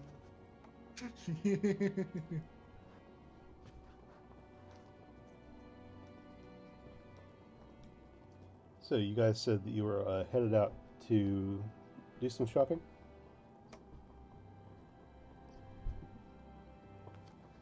Oh, yes, we were headed to the forge. Okay. Not terribly hard to find, since you were there just a couple days ago, although be it in the nighttime. The city is very bright and happy, well manicured and easy to navigate. You find your way back downhill to the forge, where you were once taken as prisoners, now are vindicated, free people visiting Rowanwood. As you approach the outdoor forge and the nice, cool air hits you, it's afternoon at this time, given that you're woken and taken straight to trial, and the trial lasted some time. So it's currently afternoon. But the way the sun peeks through the trees, it is always a perpetual god raid shining on this encampment.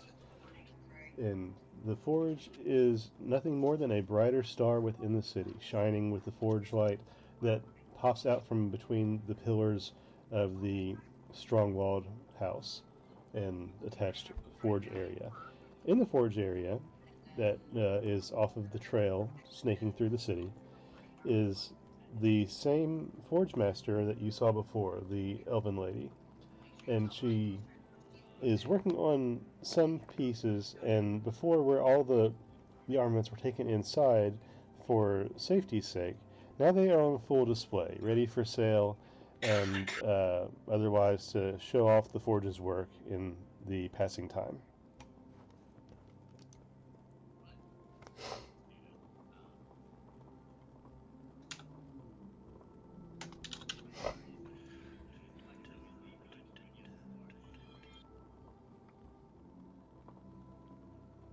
As you approach, she notices you guys and calls out, "Hail, you need some weapons or anything now?"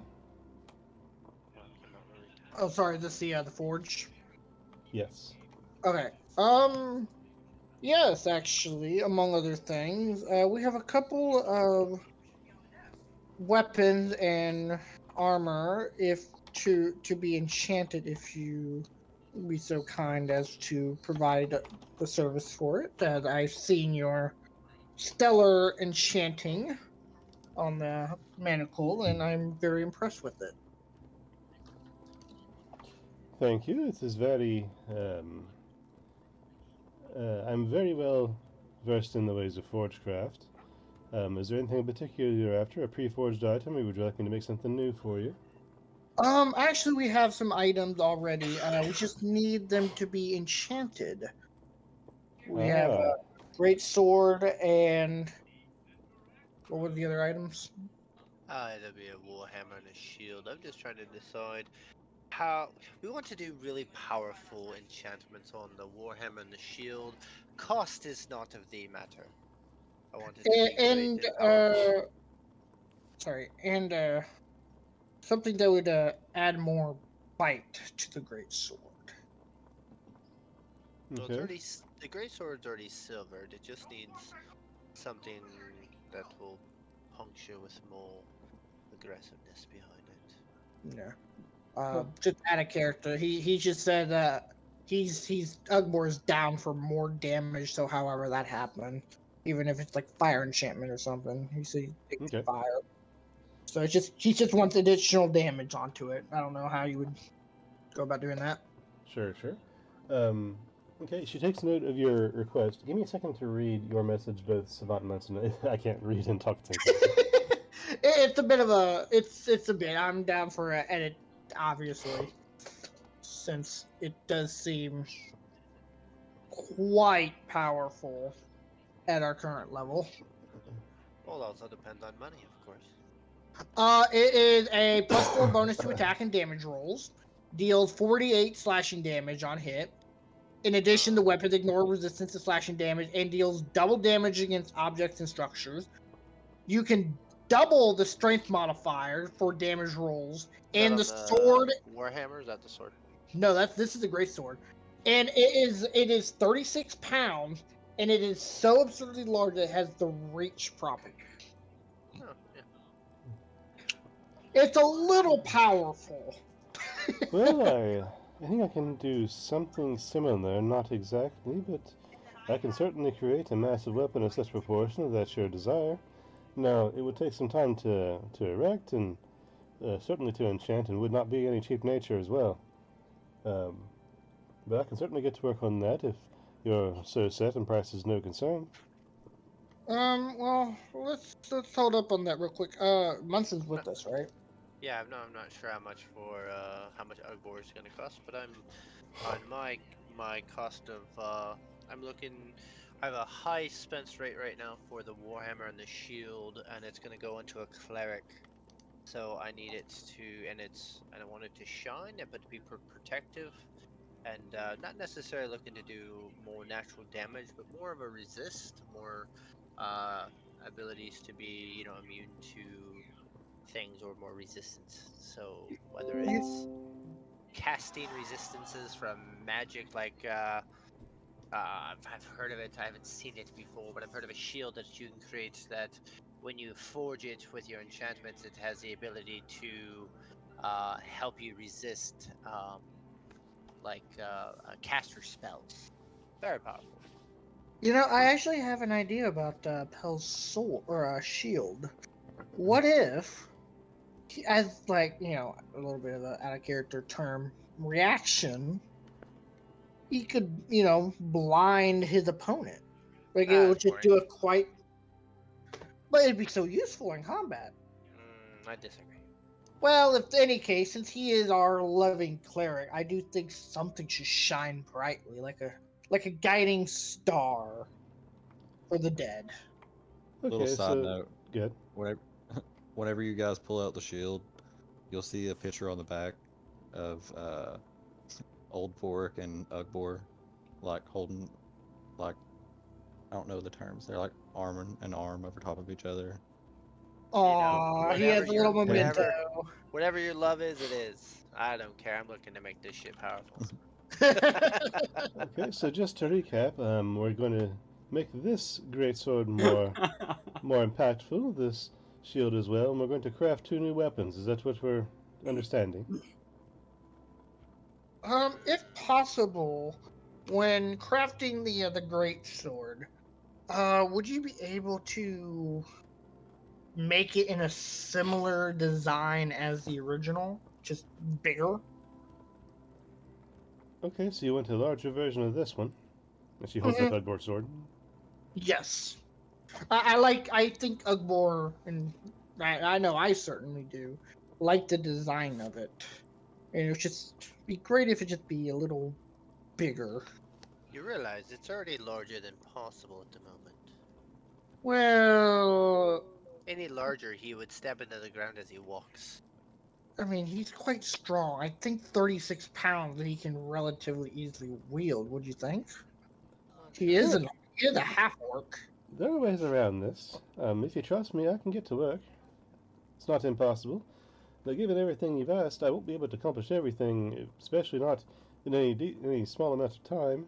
But I can do it, and given everything you've requested, I think it would probably cost you around 5,500 gold. That's fine. Money's money. Okay. Alright, And that's just for the sword? Or is that for just the sword? Or is that for... That's for everything in total, for the 2 enchantments and for the raw crafting of the others. How about before we exchange the money, I do have some ores. Maybe I can trade you some of that to lower the price a little bit. What ore do you have? I have a mixture of silver and tungsten ore, straight from Cliff Craig. Very interesting. Do you have it with you? Yes, I do. It's in my bag. Let me You know, I'm still holding this like giant bag full of ores. I can't believe I forgot about that. But yeah, I go ahead and just start.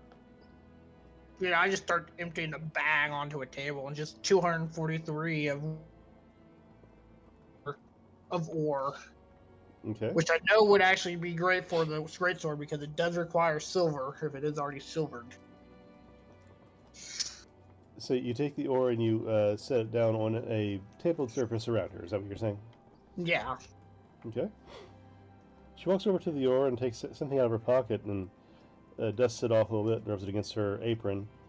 And she holds it to her eye and looks at it. She kind of bends over and looks at it. Takes a second. You see Munson, roll me an Arcana check. Well, I can do that all day, my friend. There's that little D4. That'll be. What's that? Well, that's a 3, 16, 25. 25. You see her eyeglass glow slightly, like it's just a faint shimmer, but it's easily enough to tell just by these type of devices. It's an identifying device. And looking at the ore, she stops, puts the glass piece down, looks at the item one more time, stands up, and takes a animated one large step back. I don't want that. Thank you, please, if you take that off my table. I just have this confused look on my face. Matter of fact, if you wish to keep it, I would sell you a lead box at a discount. Sorry, is there something wrong with the ore? Are you not, you're not have any mining history, do you? Not since the mine, that we were in the mine, clearing it out from some shadow things, and, you know, we happened to encounter some of the ore in the walls that I managed to mine, but this is the only kind. However, I was going to speak to you about this after we got business out of the way, and that's when I kind of pull out the green rock ore. This was also at Cliff Preg, and I have it wrapped in this cloth. I don't suggest touching it directly, as it seems to make the miners sick of sorts. Yeah, I'd say it would, and the cloth wouldn't help. Matter of fact, I don't know where you've been keeping this, but anything it has been nearby for any amount of time, I would probably let air out for a while before you touch any of it or be around it. I'm assuming you don't know.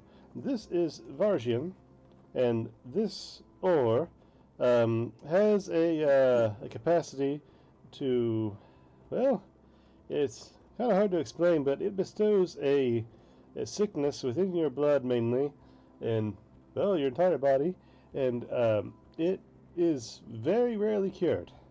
It tends to rot you from the inside. Sounds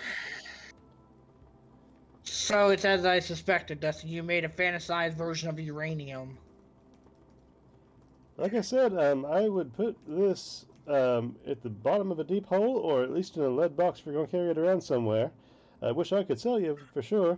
And anything that you've kept this around, it's probably been slightly, well, possibly had its effect passed on. Oh, great. Would a bag of holding contain it of sorts by chance? Oh, it'll contain it, but if you put anything else in the bag with it, I'm sure that's it's contaminated to some degree. Shit. Pell's going to kill me. In that case, we might need to cleanse the fucking shield and... the shield's only in there for half a second. It's fine. Oh, shit.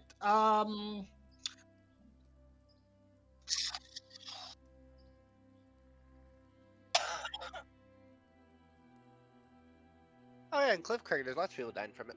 Yeah, there's a lot of people. Like I said, we found this in Cliff Craig. They found And this in their cursed mines that they decided to keep digging through and slowly kill themselves while digging through It not being wasn't- smart enough to clear the other area. It wasn't Yes. cursed. It was. Oh, It was a definitely new. It was a new tunnel that they had to They dig. dug because too they should- greedy, too deep. Well, if Oh, since dear. since you're very familiar with this Vicizium, do you know of any uses it would potentially have? Well, if you could slip it into someone's pocket you don't particularly like, that would be great. I'm just gonna put it into Vor Rhik's pocket. um, Other Bless than that, you don't want to mess with the stuff. If you do, you surely have a bad life after that, unless you can find some root. I'll get word directly toward Worgen, and he can maybe come to his senses about what he's digging for. But I'll take care of that in the midst of there. yeah, Uh, definitely. They definitely need to know the danger, and No. just try to get them cured if possible with this rumored cure. No, I mean the cure is well, basically it's not confirmed. This is not a well-known substance and not very well studied at all. The only damage I've seen done to the disease is if you were to take some of the flowering root that grows on or around the ore, which has wrought its way to the surface of the mountain range. You might have some luck in turning that into a salve and applying it to the body, or maybe making it into a tea. That would be the only cure we know of, or treatment at least. That's the only one that we're aware of. Well, you would have a quite sizable testing size in Cliff Crag. In that case, you know, do you have a particular location we can get rid of this? Well, I can certainly think of a few places, but it'd be better if you sent it back to where it came from. But if you need it disposed of here, I can do my best to get rid of it for you for a fee. It wouldn't be any small feat. Shit. Not much, just 5 gold, but I am going out of my way to do this.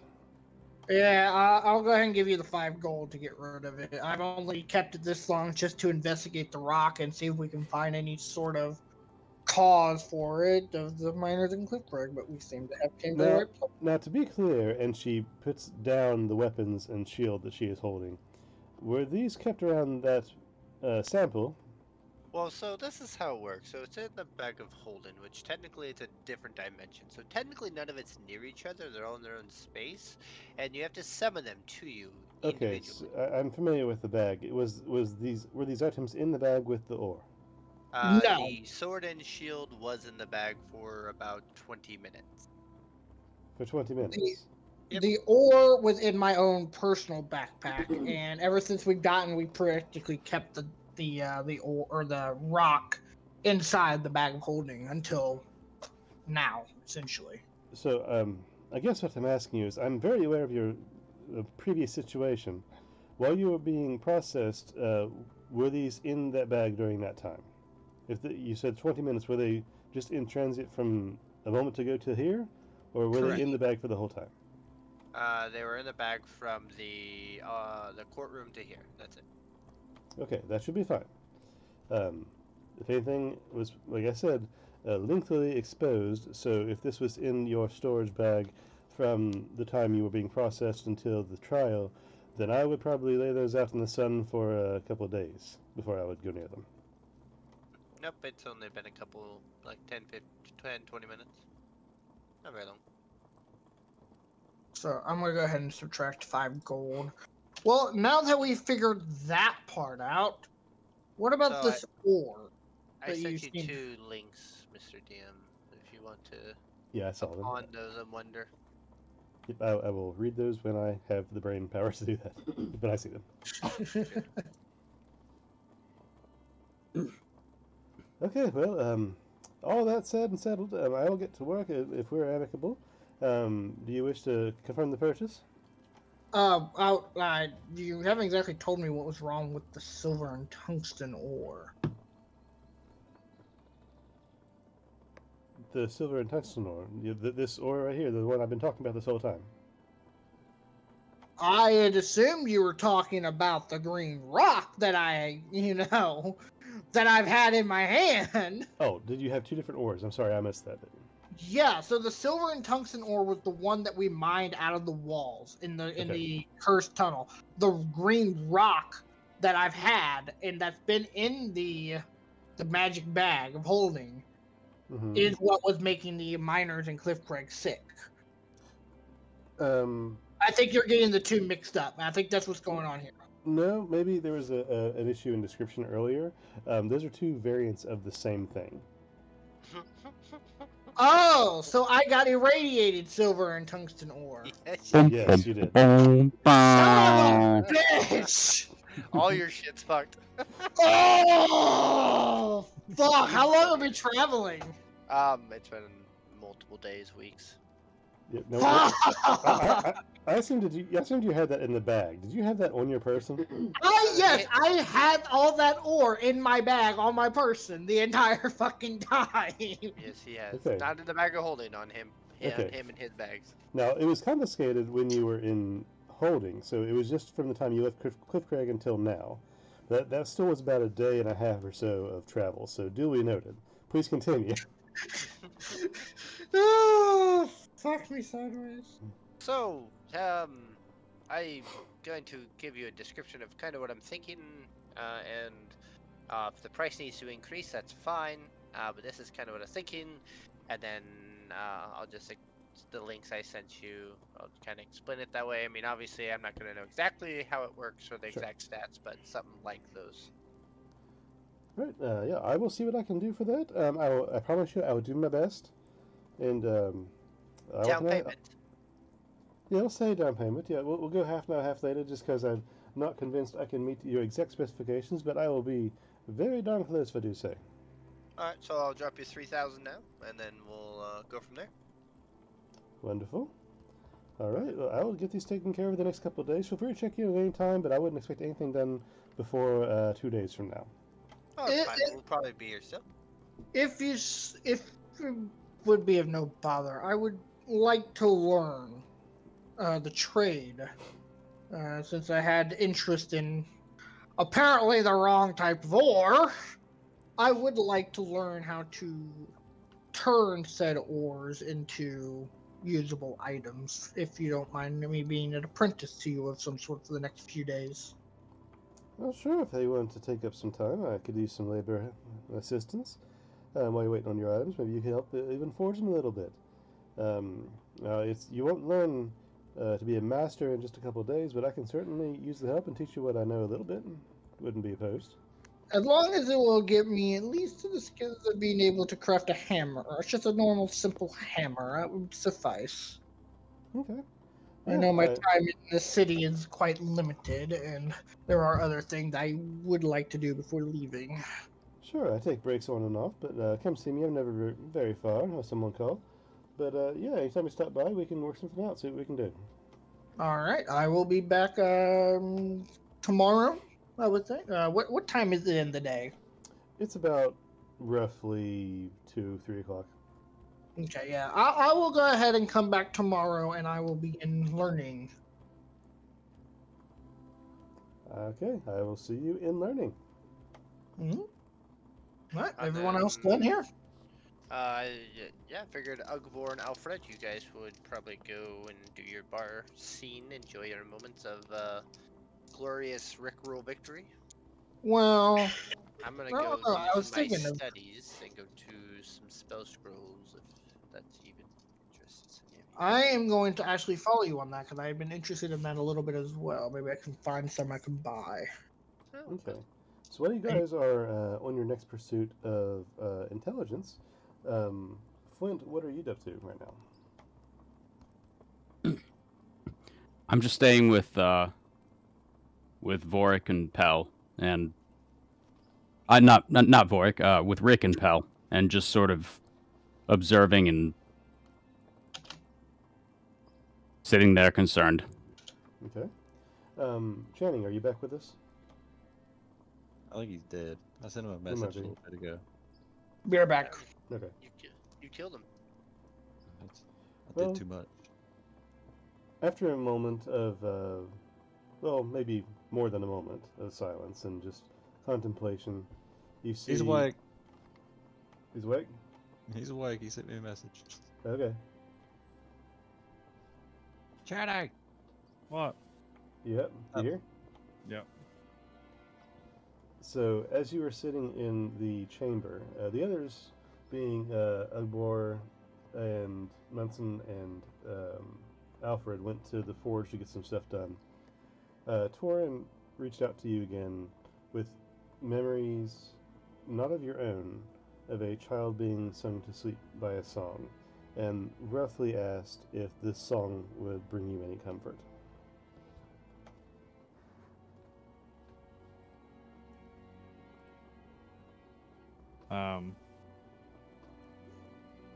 Kind of, in a strange way.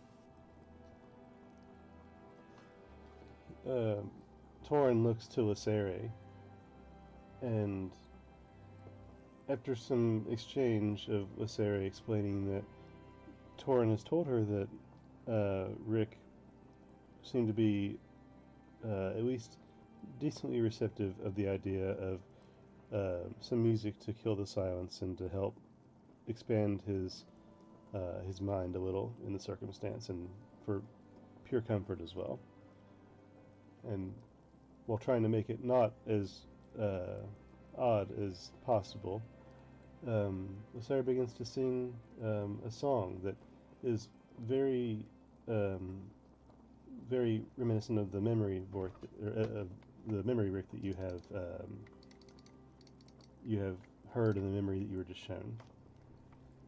And as she sings, and Rick, go ahead.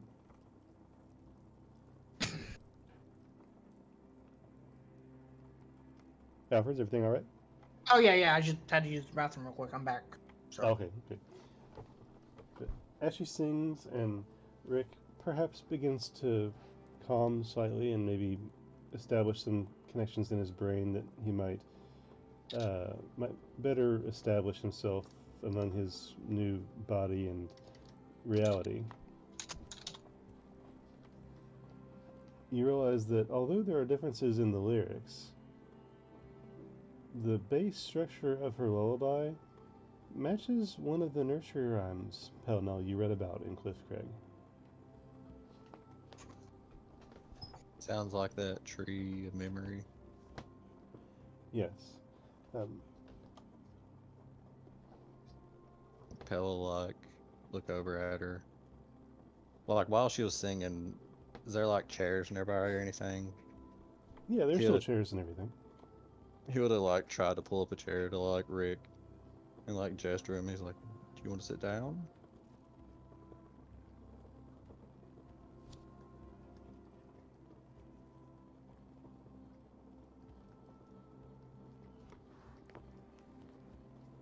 Rick, you want to sit down?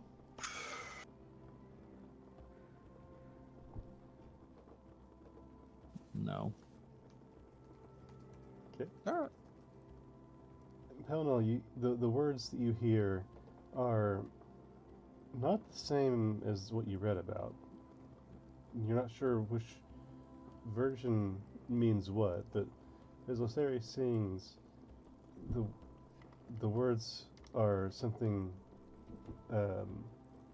similar to these words, and I posted the lyrics in the in-character chat for you to review. But the lyrics are slightly different than the book from before. Maybe one's a folk version, maybe one's been updated, maybe some translations were lost to time. But as she finishes the song, she just sits there for a moment, a little out of place in herself.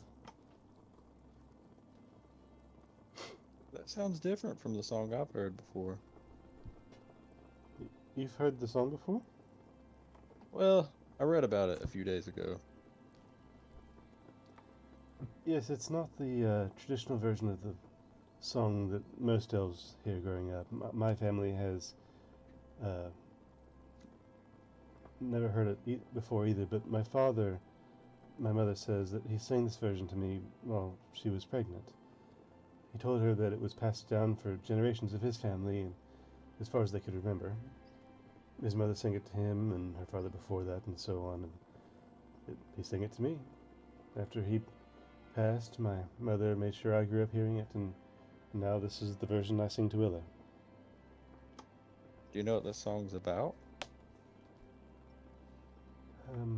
It's about the memory tree that is basically a legend.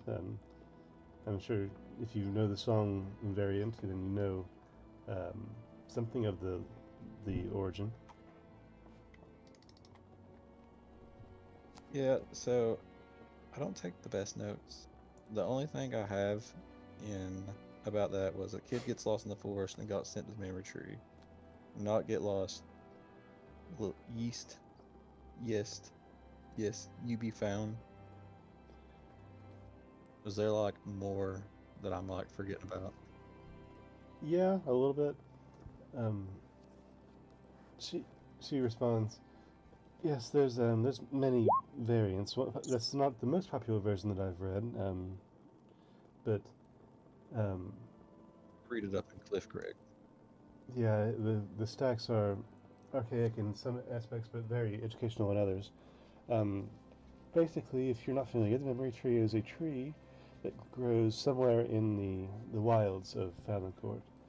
It is rumored to host many charms and things that hold memories for people if they can't hold them themselves or wish for them to pass on. I've never been myself, although of late, Torn and I have discussed trying to find it.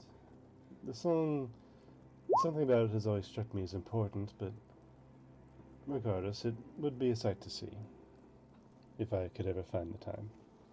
Yeah, I think we met another cleric not too long ago. Somebody that I guess old Rick knew sometime before. What are you doing, Alfred? I'm trying to organize my spell stuff. I keep hitting the wrong button. Don't worry about You teleport somewhere and then set somebody on fire. I got it. it. Not just once, but twice.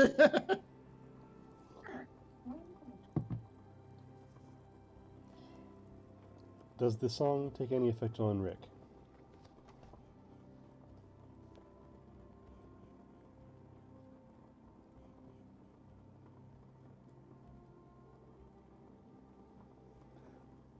Should I change the background music at all? Is this really putting you to sleep?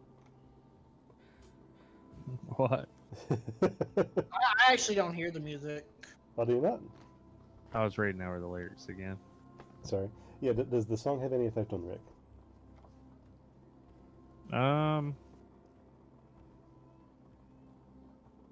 At the moment, I'd say not. Fair enough.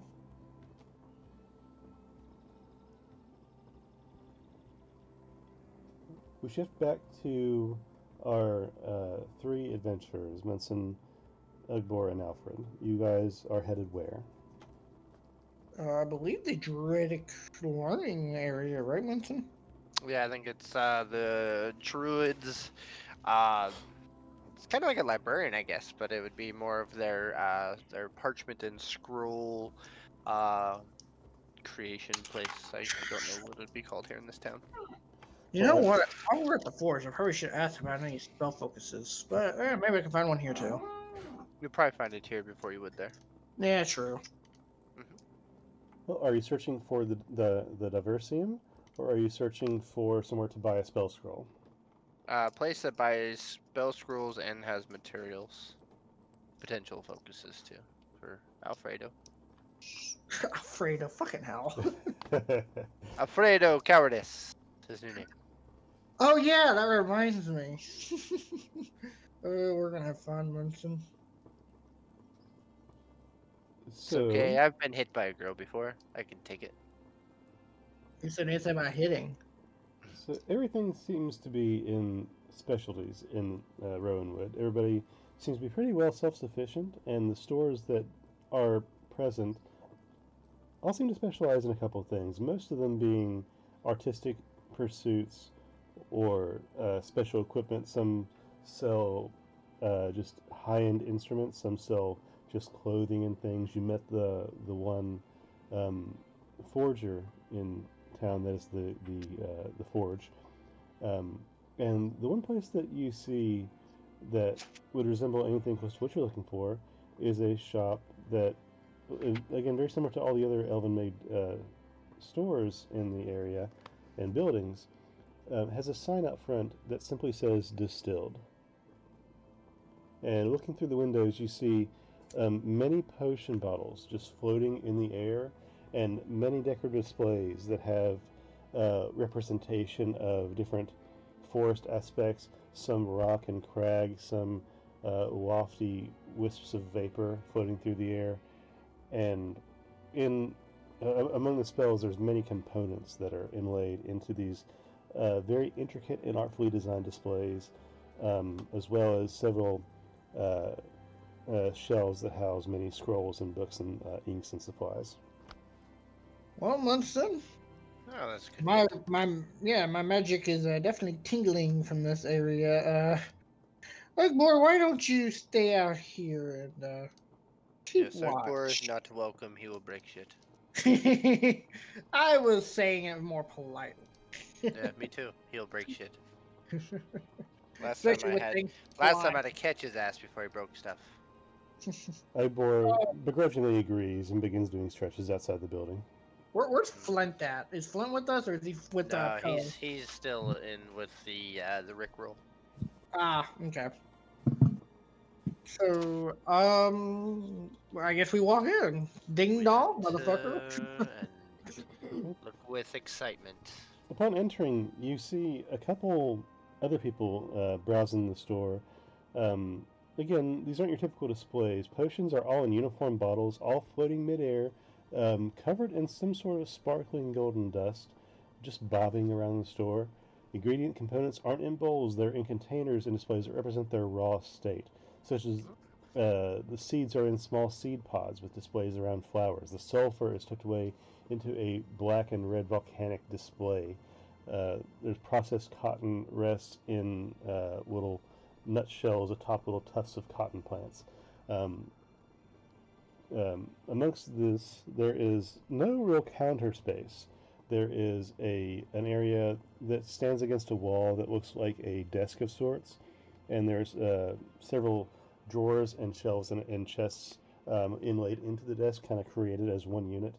And as well as other elves in the store, one is particularly well dressed and elevates himself with a sort of naturistic design to his clothing. He has bits of some of the raw materials like cotton and some flowers decorating his lapel, and the rest of his gray-clad dress suit, more or less, is sewn with some embroidery that would resemble vines. Welcome to Distilled. My name is Avalor. What can I get for you today? Do you by chance have any kind of focuses to help a sorcerer out with his ability to control his spells? I don't believe I have any such necessary items just at the moment. Let me think on it. While I'm browsing my inventory for such items, what is there anything else that you're looking for so I can make one swipe? Spell scrolls? I do have several spell scrolls, actually. That is my biggest interest, is spell scrolls. Well, as I look for the other things, I do know that I have several scrolls, some for, well, how familiar are you with arcane natures? Do I need to describe their effects, or are you keen on names? My arcane level would be anywhere from 100 to 130%, so that should be fine. I'll take your word for it. Well, we have the following spells inscribed into scrolls for use. I have, in my recollection, Calm Emotions, Water Walk, Warding... Huh? You just cut out. Yeah. Oh, sorry. I have the following spells inscribed in scrolls that I'm aware of. We have Calm Emotions, Water Walk, warding wind. I have a large reduce. 2, I believe, anti-magic fields. 2 as well of animal friendship. 1 for clone, and 1 for flight. So you have flight, you have anti-magic field. How much is your anti-magic field? Scroll. That one would be about 700 gold. I'd have to charge for that. And that's just one spell scroll of that, correct? Yes, that is 1 spell scroll. And how much is the flight? The flight, let me see. I have to look up what level flight is. Do you know? Well, are you looking for fly? Yes. It's transmutation, level 3. 3. That would also be 700. Okay. Although, I take it that you're not familiar with my shop. I will say, if any potion intrigues you, I am at leave to disclose that all of the potions you see around you are at the same price of 50 gold. It is my efforts to help inscribe the nature that every area of magic is of equal value, given the right application. Alright, well, while you look for the soul focus or various other scrolls that months in here we need, I'm going to take a look at around the potions. I was wondering, do you have any giant strength potions? I know those are pretty rare. I actually do have one. I have, just for simplicity, I'll list those as well. I have, climbing, clairvoyance, gaseous form, giant strength, healing, common healing, that is, heroism, mind reading, and water breathing. On your giant strength, my curiosity would be, which giant did you consume this potion from? As there are many different levels that I have been told about. Yes, I believe this one was taken from a frost giant. It was taken from samples that were gathered from the north, and the area there is amicable for certain breeds you see. And what is the price on the frost giant's potion? The potions are all 50. And how much, or how many of the potion giant strength ones do you have? I have but 1. I'll take it. Very well. As for the focuses, I don't know that I have anything that would suit your purpose as a sorcerer, you say? Yes. Yes. So non-studied. No, I don't have anything for that necessarily. I have several magical items, such as a... well, let me see. I'm going to check on something just to be sure.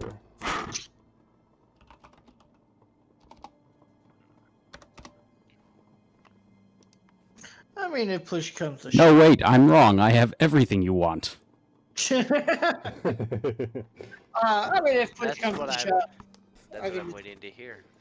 I'll just go to the forge and have her make one with my design of my dragon that I have in my mug. No. Forgive me, I thought I had a cauldron. This is but a pot of awakening. Oh, do you have bat guano? But a very small portion. I have a small portion collected if you need. Alfred will definitely take everything you got in that level. Yeah, how much background do you have exactly here? I have exactly 1 small pouch, but I would only charge about 10 silver for it. 10 silver. Alright, how much use does a small pouch have? Basically, it's 1 charge, yeah. That'll barely get him through breakfast. Get him through 1 toasty night. I can do 1 fireball. Hey, you can use it for emergency purposes only. I'm a sorcerer. What is emergency purposes only?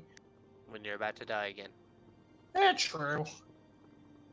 But then at least that way it's for my own death. For my own fireball. Looking around, you see several curious items.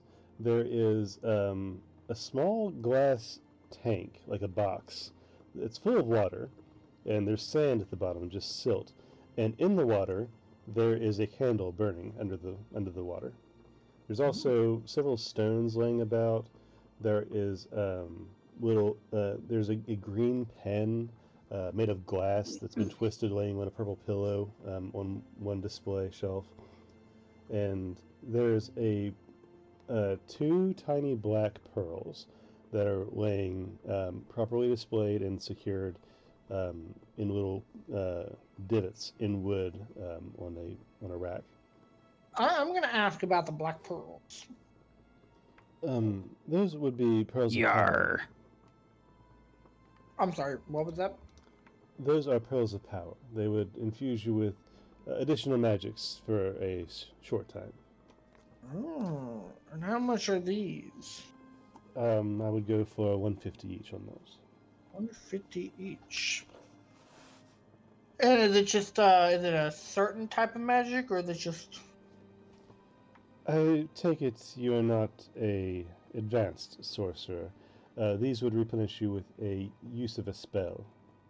Oh, yes. I'm not exactly advanced. He's an arena sorcerer. I see. He likes the little drinky drink. A little. He's learning though. He's adapting. He's getting there. He picks up one of the pearls. You crush this. You cast Fire Boom again.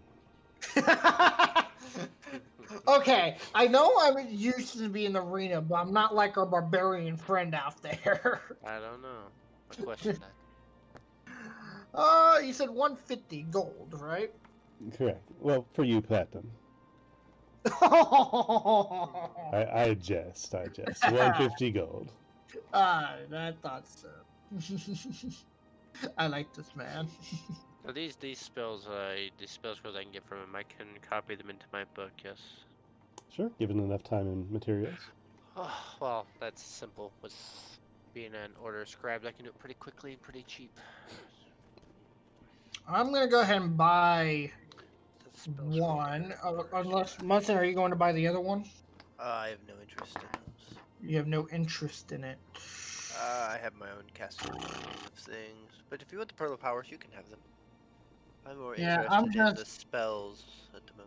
I mean, I'm very interested in it. Those can be really good for emergency. Your enlarged reduced spell scroll, are you charging 700 for every single spell scroll, or is it just ones above a certain spell level? It depends on the level. Most, I think, in this category are going to be around 700. The cheaper ones are about 250 for something like the Calm Emotions would be a lesser one that I would let go for that. Yeah, I'm not really interested in calming emotions. And you see him, look through the scrolls on the shelf and looking at their seals and everything, and you see him pick one up from the bottom that he seemed to look over before. I forgot I had this. I also have one inscription of Find Familiar. Interesting. I've always wanted a familiar. They are quite the cuddles. They are. How much for the Find Familiar? We'll say 150. It's not irreplaceable. Okay. Yeah, I'll take that one. Okay. Quick question: what type of familiar is it? If it's another dog, No, it's Find Familiar. You. Never mind. I don't need to explain anything to them. I'll take it. Oh, okay. Find familiar. Okay. You find a fey spirit, and it would take the form of one of several that you would choose. Correct. Great, he's gonna choose a goddamn dog just out of smite. I'm gonna grab a second dog just to piss you off. Yeah. Fucking hell. I love. Did you just say just out of smite? Spite. I did say smite. Wrong class, buddy. Yeah, so You're pretty smart. I'll take the. I have seen a companion of mine pull the most hilarious of pranks. He has a familiar. His name is Farkas, and he conjured it and had it take the form of an octopus and snuck it into his friend's bed to give him a hug in the morning. It was very funny. Yes, I would probably create a dog and have it haunt Alfred as he sleeps. But that's just me. To each their own. Yeah, so let's see. I don't. He's getting his guano. Let's see. I'll buy the potion. I'll buy the find familiar spells. Fly's nice. Anti magic's wonderful. 700 seems steep for flight, but He pulls out I mean, one scroll and says, "The clone I will let go for 900. which one is this? Clone. Ooh. Clone is very powerful in the Oh, right I ways. know. Clone is necromancy. We have no qualms with such here, if Oh used no, in the right proper regard. yes, necromancy doesn't bother me. Out of curiosity, how long does it last? What do you mean? How long does it last? It's a scroll. It's a clone. Surely there's Yes, a time but limit. I can put this clone in. I can put this spell instead of casting it. I can put it in my spell book. I just gotta pay the price. You see, Oh. and his mood kind of darkens as he turns to Alfred. This spell would allow you to reincarnate yourself should you expire untimely. Your soul will be transient into a new body in the vessel that you choose for safekeeping, for yourself to be reborn in a matter of days. What he doesn't tell you is that it also requires quite the components to create. It does. Interesting. So He it's like said a more 900 for that advanced one. version of. Well, I've heard of Question. this. I've heard of this spell. I've just never attempted it. The question is, would we even be able to encounter the materials to? Oh yeah, it's not. It's not hard. It's There's, doable to get product. there's always the temptation, and he slides it back in the rack. Well, while you're figuring that out, I'm gonna go ahead and give him the 300 gold for both the pearls of power. Much appreciated, sir. Thank you. No worries. And just, because of the earlier jest, I'm gonna give you 1 silver and claim that it's platinum. You say 900. What if we do? What if I take clone off your hands and I take anti-magic field and I give you 1500 for together combo deal?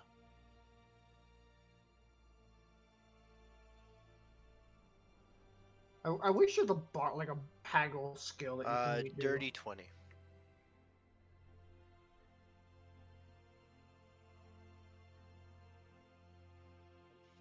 Yes, as you can tell, I have quite the arcana to make you understand that I know what everything does. Yes.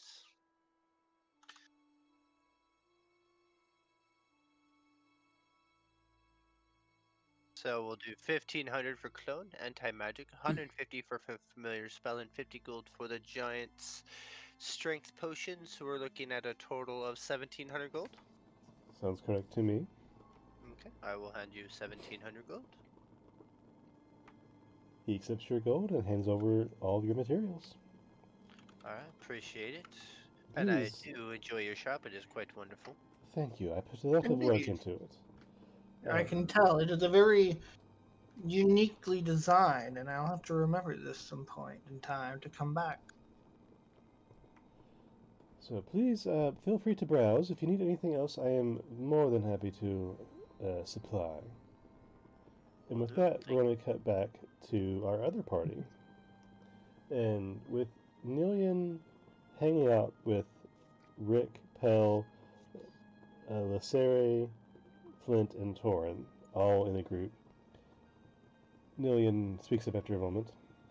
I understand this is going to be very traumatic. This is a very large experience for one to go through, Mr. Rick. We are, of course, being very patient and will continue to do so.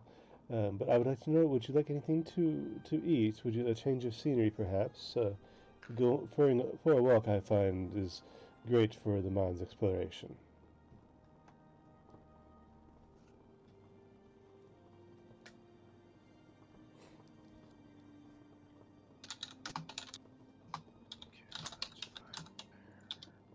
What do you say, buddy? You wanna get out of here?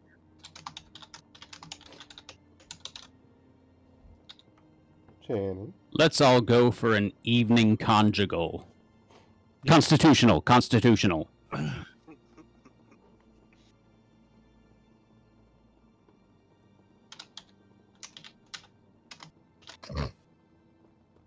Jamie, Yeah. did you hear that? What was it again? Lillian asked you if you wanted to get out for a walk at least, maybe get some food or something to help clear your mind and explore your thoughts. Vorrik's gonna nod yes, but reply with no food. Very well. The evening is still young. We can take a tour of the city, and maybe I can help explain some things. Torin and Lyseri, I would beg you to not bother yourselves. I'll be happy to contact you should the need arise, if it would be okay with Mr. Rhik and others. But you may go about your business, and I will let you know if your assistance is needed.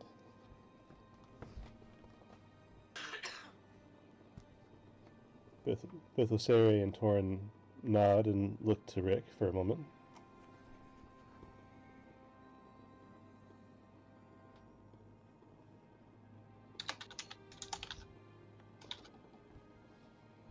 Was Rhik saying anything? No, I'm just gonna stare at him. Okay. And with a look back to Nillian, they carry on their way. And as Torin turns, he reaches out again one final time to say, "Rhik, okay." Not a question, a telling. Before he turns and leaves. Reply to that with a nod as well. And with this, Lyseri and Torin take their leave and go about their business. While Flint and Pellinel and Rhik, as well as Nillian, all begin to make their way out the door at Nillian's lead, Pel escorting Rhik, I imagine, walking about the city of Rowanwood after leaving the State House. While we are walking, is there any questions I can answer for you? Have you lodging for the night, or have any idea of what you aim to do? Well, we were on our way to find lodging the first night we were here when all that hubbub went down. I see. Well, there is one space that is very, very popular these days. It's called the Treetop, and he walks you down the road as he's talking, describing the place. Many places here are non-grounded, as you see. There are many places who are constructed amongst the trees and off the ground to be more visually appealing and have alternative constructions. The Treetop Inn is one of those such structures. And he leads you to this building that is built into a massive tree with ladders and ropes and pulleys, buckets, and all manner of bridges linked to different areas of this multi-structured building. At the bottom of which is a small platform, like it's on the ground, but it's like a series of porches and walkways that all have different aspects to them. And he leads you to the front doors just to show you. Later, this is the entrance to the Treetop, where they would be happy to get you established in a room and taken care of otherwise. Yeah. We can, as long as it's somewhere quiet. I know he's been through a lot. I don't really want to stress about it. Oh, very understandable. It's very peaceful here. You know, assuming that there is no further terrorist attacks, but for the past several hundred years, it's been very peaceful.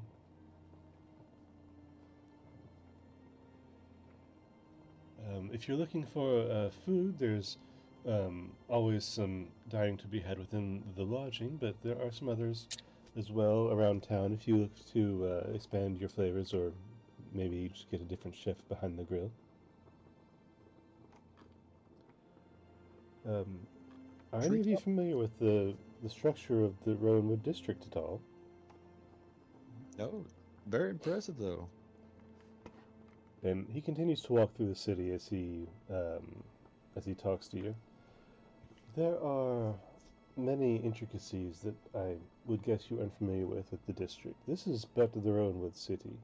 The district is made up of several different cities, small villages, you'd probably say, and they have different aspects and different duties, as it were. Here in Rowanwood is where the statescraft and Arcana, myself being the seat of Arcana, is based.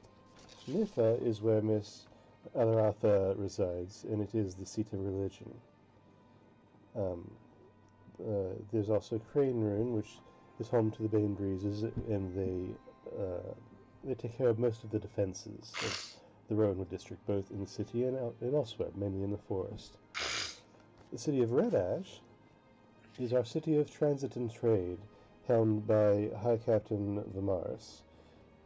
We take in all trades from the Empire to different parts of the district, from Sunder to north, and even over as far as Rhinemore across the sea. It's a very intricate structure, and the Council of Seven all have equal part. So, not all of you guys live in the city of Rowanwood itself. No, not at all. In total, there are 7. There's Rowanwood, Glenmara, Nitha, Crane Rune, Red Ash, and in Fisk. And you guys only really meet when important things are happening, right? So and so, but important things happen every day. There's not just these events such as this pulse that I'm sure you are familiar with that we are still trying to discern, but there's matter of everyday things, from our budgets to our international dealings with Rhinemore and the other inhabitants of this continent, being the Empire and those amongst the free lands. Then there's all kinds of discussions regarding Arcana and our discoveries and applications of such. Defensive maneuvers and the incursions from the north, as of lately, have been in greater occurrence. But yes, whenever something greater than ourselves, greater than our individual cities, comes into growth, that we present for a group debate and decision on what should be done. No one wears a crown in Rowanwood. What did you guys think about the polls that happened? Most here are very concerned, but not in malicious content, more along the lines of the unknown, as disturbs most. It's strange. While it is unknown, we do feel it's a good thing that has occurred in some way. We're not really sure why, although everybody seems to be in agreement of that nature. It's as if we are all in the same mood about the event, but not sure what has spurred this mood. I mean, you guys, I'm a devotee of Saloon. I asked her what it meant, and she told me it was a presentation of a forgotten past arising. Gods are ever vague, aren't they? Yeah. Pretty cryptic sometimes. Seems to be the calling card of the divine. But nonetheless, I'm sure it is important in its own way. Our Mistress in Silver does right by all of us.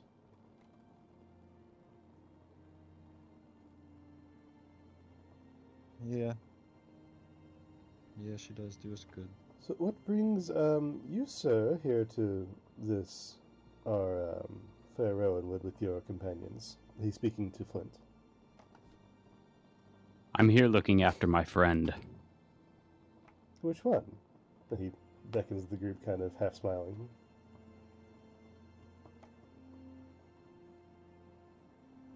The one who can barely stand on his own power. Well, he does need the most care. And in case it was lost in translation or I forgot to reiterate the point, Nilian is a high elf of sorts that has a very angular face. His skin has a grayish tone, and his eyes have this, you're almost certain it's an illusory red tint to his entire eyeball. His hair is slicked back, and he speaks with a high political but very intelligent fashion. He's wearing these dark purple and gray robes that end in small points on his shoulders. I meant what brought you here originally, before this, the events of your friend transpired. Were you always headed this direction? It seemed as though you were here before the Balar event was discovered.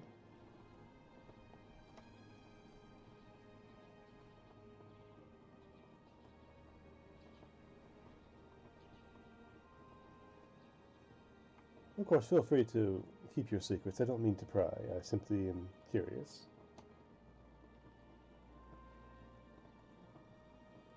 I'm just here trying to buy a battery. A battery? You seem to be more the nature of Shale than Rowanwood. Long story. I'm Worst sure. shopping trip ever turns into a prison gang, turns into a dead friend. Have you ever heard of the story of Cubus and Dwafnir going on a trip for some cube steak in the far leeching lands? No, I'm afraid that I must have missed that one. It's a very humorous tale of friends in search of some simple task, in this case, food, and they have all manner of humorous adventures on their way. But maybe it's a regional tale. I don't think I've heard that one. I would probably recognize hearing anything about a cube steak. It's kind of a... I don't know if it's a local thing or not.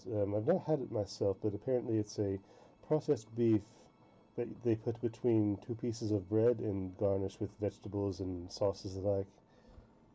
It appears to be very popular. Sounds like witchcraft, to be honest. Sounds amazing is what it does. Well, regardless. Well, it is getting a little late in the evening. It appears your friend is at least keeping his feet moving. Mr. Rhik, have you any questions? Are you able to articulate anything that you desire that I might be able to help with?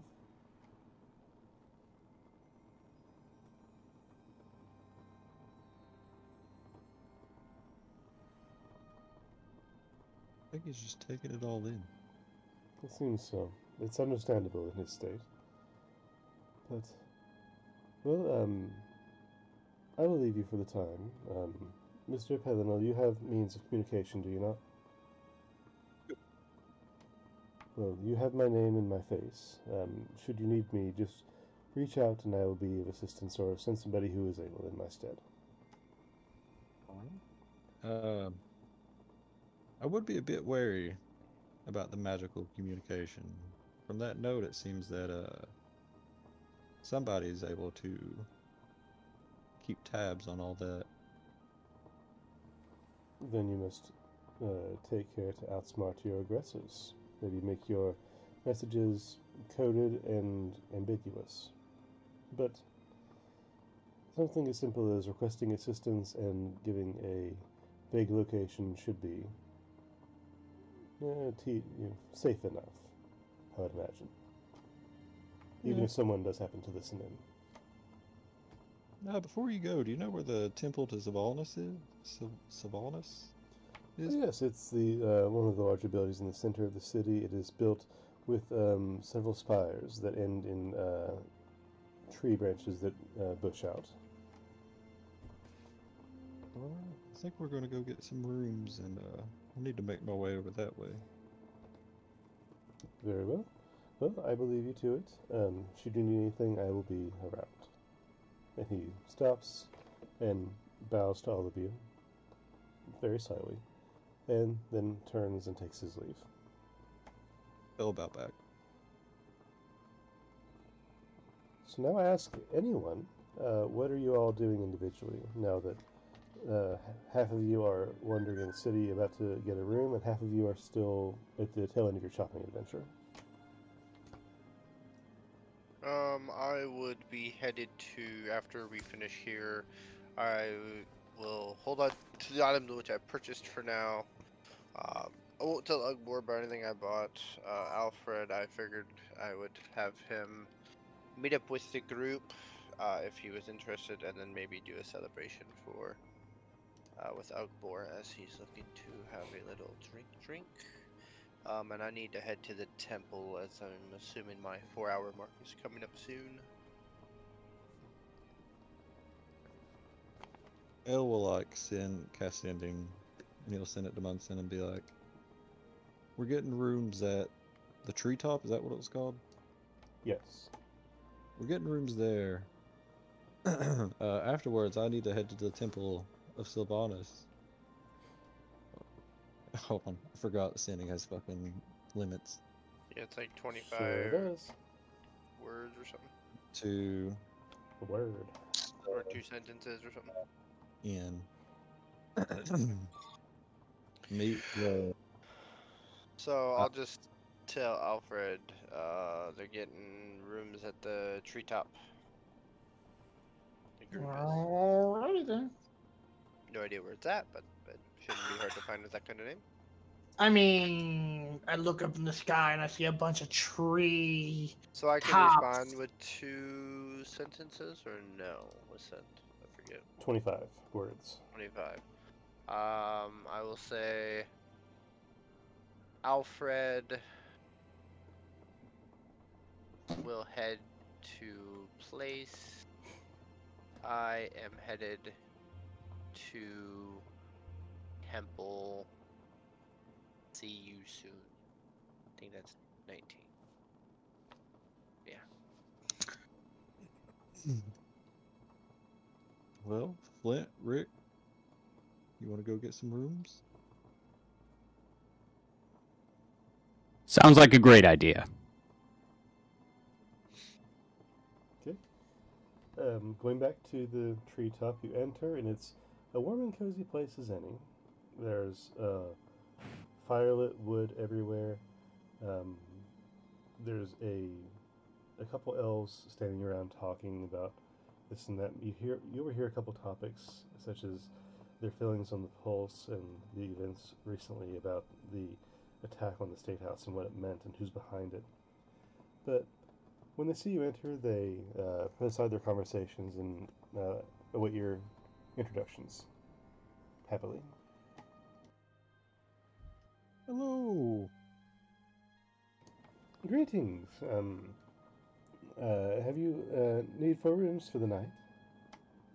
Yeah, we need quite a few, unless they're like bigger rooms. And I mean, I don't have no qualms with sharing a room with somebody, but I mean, if you got the space, we could take individual rooms. Yes, we have rooms of all sizes. That would be sweet. That would be fairly. Yes, we could get a room with up to, I think, 10 beds is our largest. Well,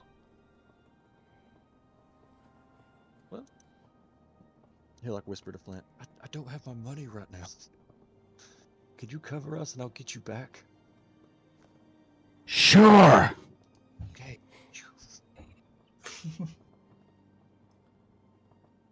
Yeah.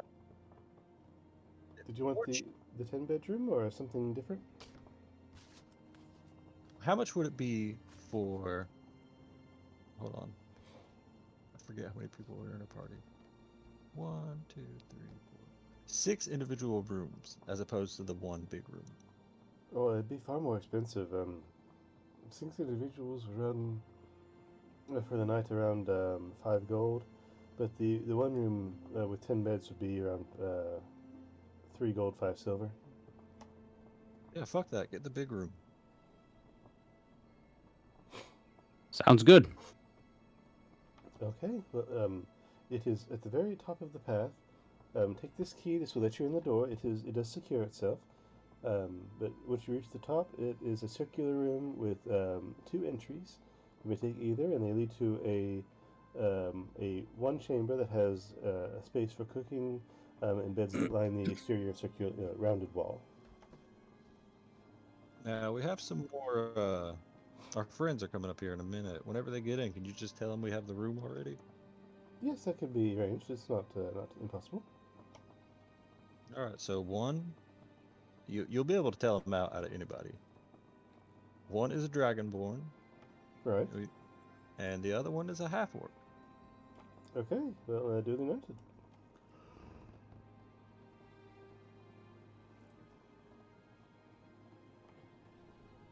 So you guys want to go up and check out your rooms? Yeah, we'll go look there. Okay, it takes a while to actually climb up to that level of the tree.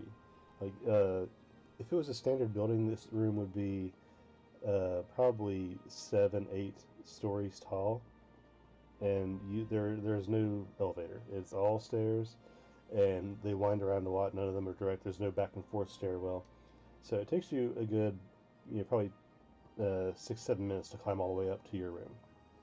How tall is it? It's this guy. Wait, no, I'm on the wrong thing. Hang on. That one. It's that guy. Well, I mean, like, how tall is it from the reception area to the platform? I mean, it's a good 8 stories tall, 8 stories up. So would you say it's about less than 300 feet? I see what you're getting at. Yeah, it's about it's a little bit less than 300 feet. Awesome. When I get there, I'm just gonna dimension door because fuck walking up that many stairs. As Flint climbs the stairs, he's just singing to himself, "Tall people got no conscience. Tall people got no conscience." If Pell sees Flint lagging behind, he'll like pick him up. Okay. Hooray! But by the time he gets up there, Pell is a chubby dude, so he is like, good God. Good saloon. Now, when you reach the top, you might be a little winded, but You're a credit to tall people. Oh my God. I have to go back down these fucking things.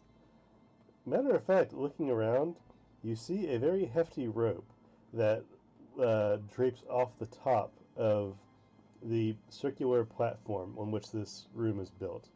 So not only do you have a very spacious rounded room that contains enough beds for you all and extra, as well as a cooking space and several spaces to study with tables and desks and eat as well.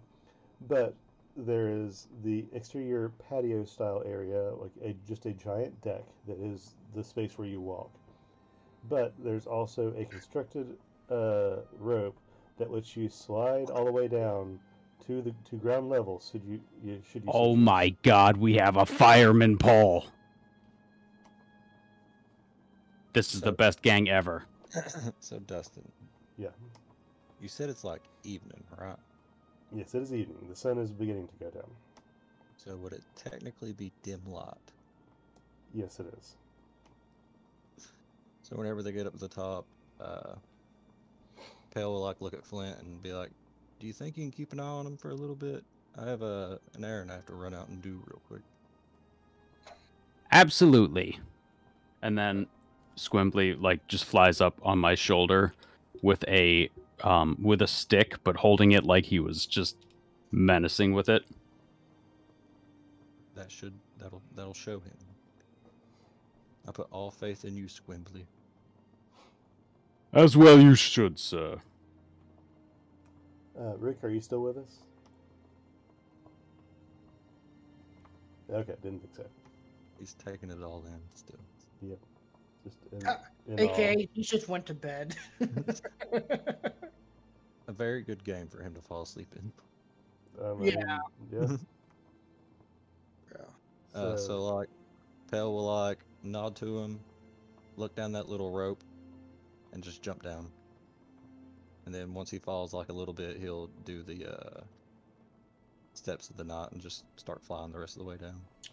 Yeah, out of curiosity, I kind of want to do this. Am I like, do I see Pell just sliding down this rope?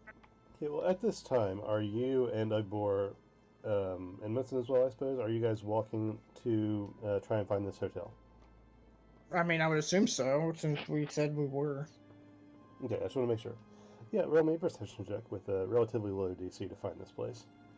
Oh, I would hope so, but knowing my luck, I'll roll a fucking 1. Is that perception? Yes. 14. Yeah, you can spot it. There's several buildings in this place are very standoutish, but not so much in this way as the one you're looking for. And the way this is built, it's very stunning to look at, especially from ground level. And you easily spot it. And as you look at it, you may not be able to tell it's Pell immediately, but you see something fall and then stop, and you see the little, small purple splashes under Pell's feet as he spacewalks down out of the sky. I really wanted to dimension door him up onto the platform again. That would have been hilarious. But no. I'll go ahead and go up to the reception area. Okay, cool. Hello, do you need some help? Yes. Wait a minute. I'm so sorry. Forgive me. You are the Red Dragonborn. I was told that you had a room reserved already. Yes. Okay, very well. Just follow the stairs all the way up. Your room is on the top. It is the primary decadent suite with 10 rooms. I'm sorry, 10 beds. Forgive me. And your friends have already taken care of the payment. You simply have access to go up and come and go as you will. All right. You said it's just up the stairs, right? Yeah, just up the stairs. If you see more stairs, then you need to keep going.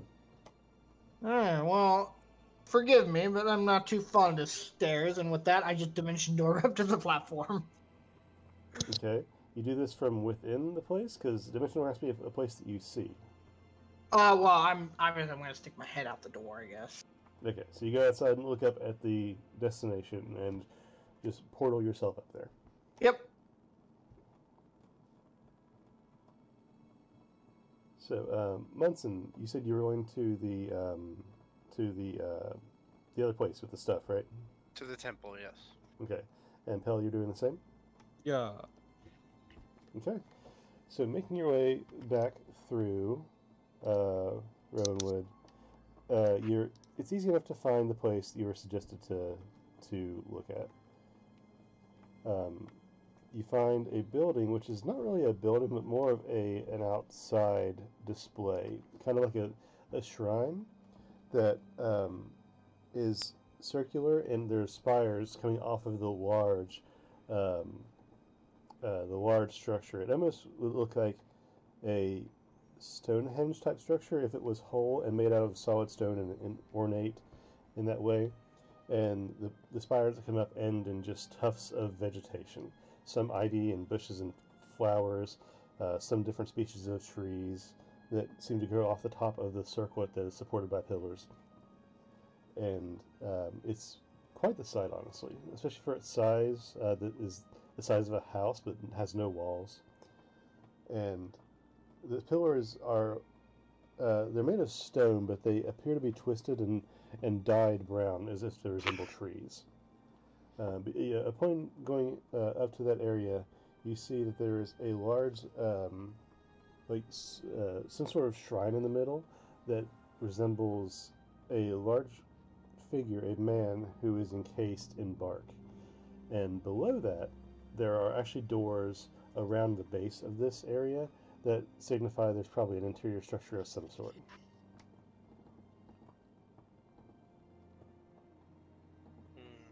Oh, hello, Pell. Let's see if we've made it to our destination. Yeah, this is that old man in the woods. Or old man. Umbrella old man. Do you know how to enter this place? Yes. I reckon we just walk in. They'll like go up to the door handle and just open it. Okay. You open the door of what is essentially the underkeep of this small structure, comparatively to the underkeep of the lower keep. But it's in this basement-style area. There is an immediate opening to a large circular chamber, and there's some structure to the underground here, where there's a couple hallways and things laid out in a star pattern from the main chamber. But going in, you see a couple people who are engaged in conversation, but immediately stop and turn to look at you. Yes, how can I help you? Yeah, I forgot her name. But that one lady. Alaritha. Alaritha. Yeah, is Alaritha here? You mean Nalaratha? Nalaratha, yeah. Really bad with names. Quite all right. Yes, she is here. She is in her chambers. Would it be too much to point us in the directions? This way. The High Priestess resides in these quarters here when she has decided to stop by. And he guides you over to one of the many rooms underneath the shrine. And it opens to a room that has many different little shrines in it. Some dedicated to to different gods. Some to Sylvanus. There's Saloon. There is Lathander and some others that you don't recognize right off. But she sits there at a desk, going over some scrolls and books that she has laid out.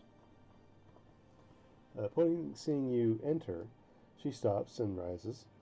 Ah, hello. I've been waiting on you.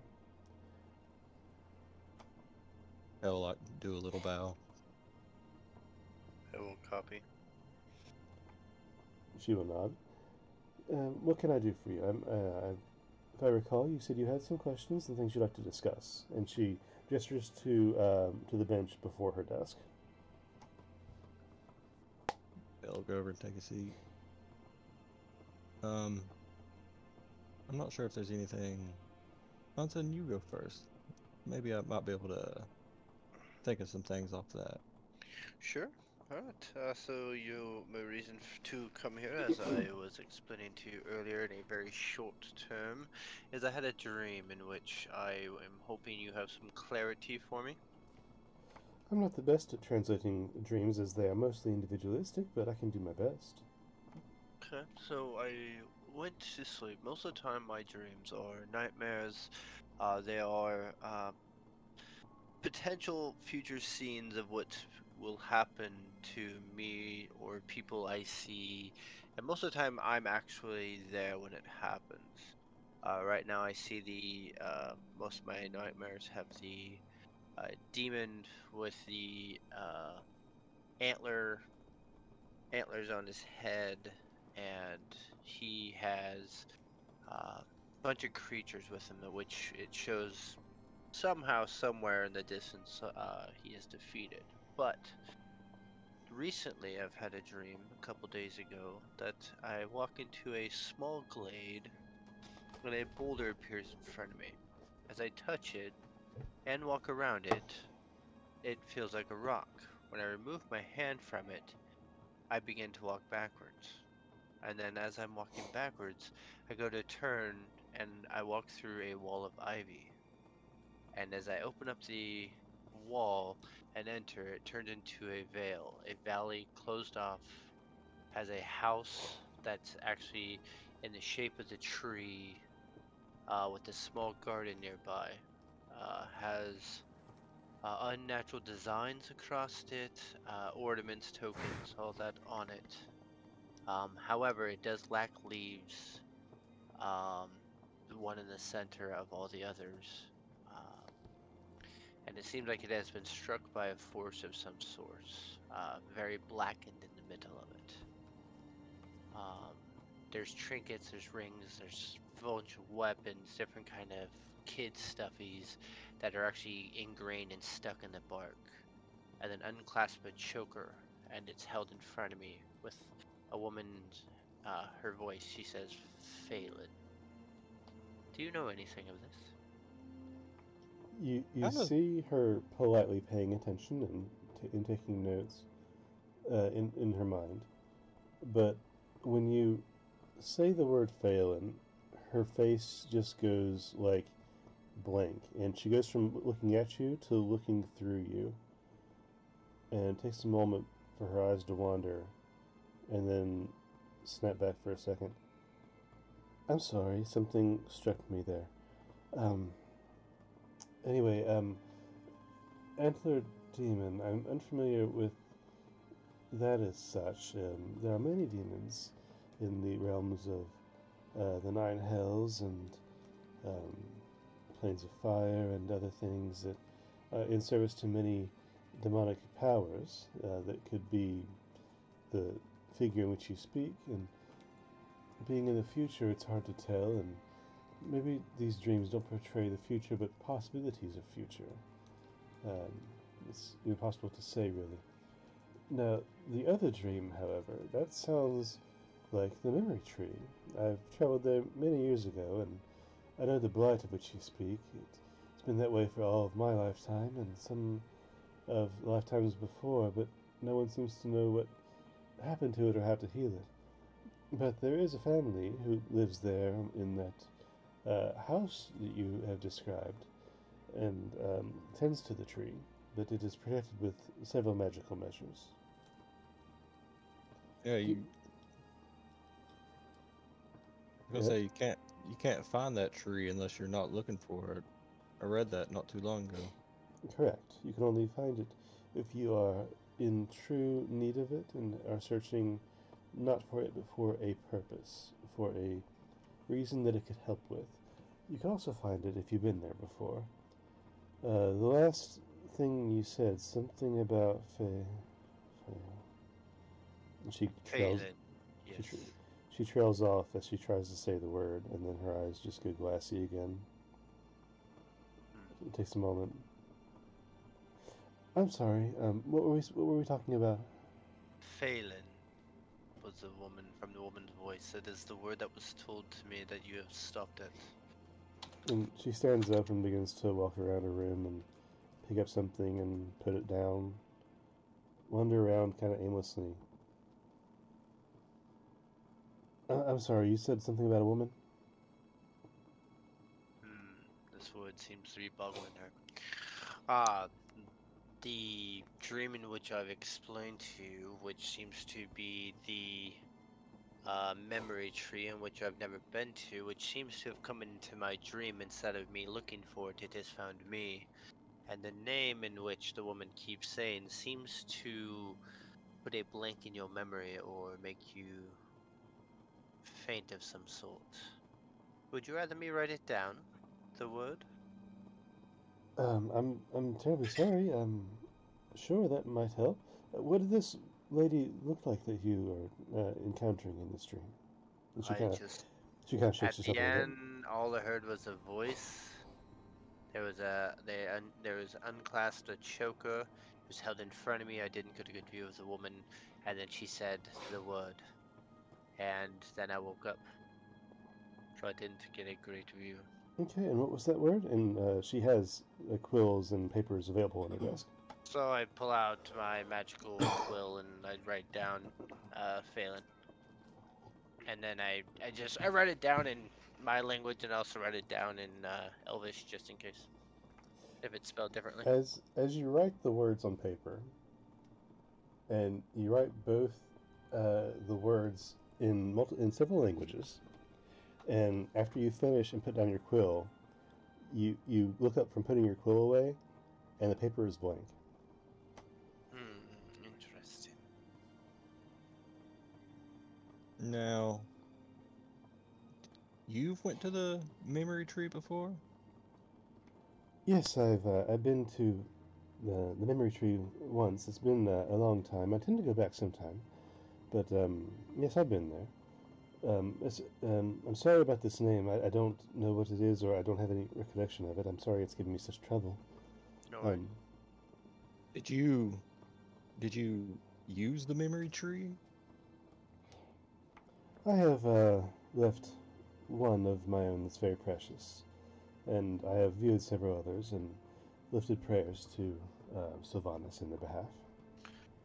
Would I be able to, on that piece of paper, would I be able to design or create the memory of the choker, what it looked like, and draw it?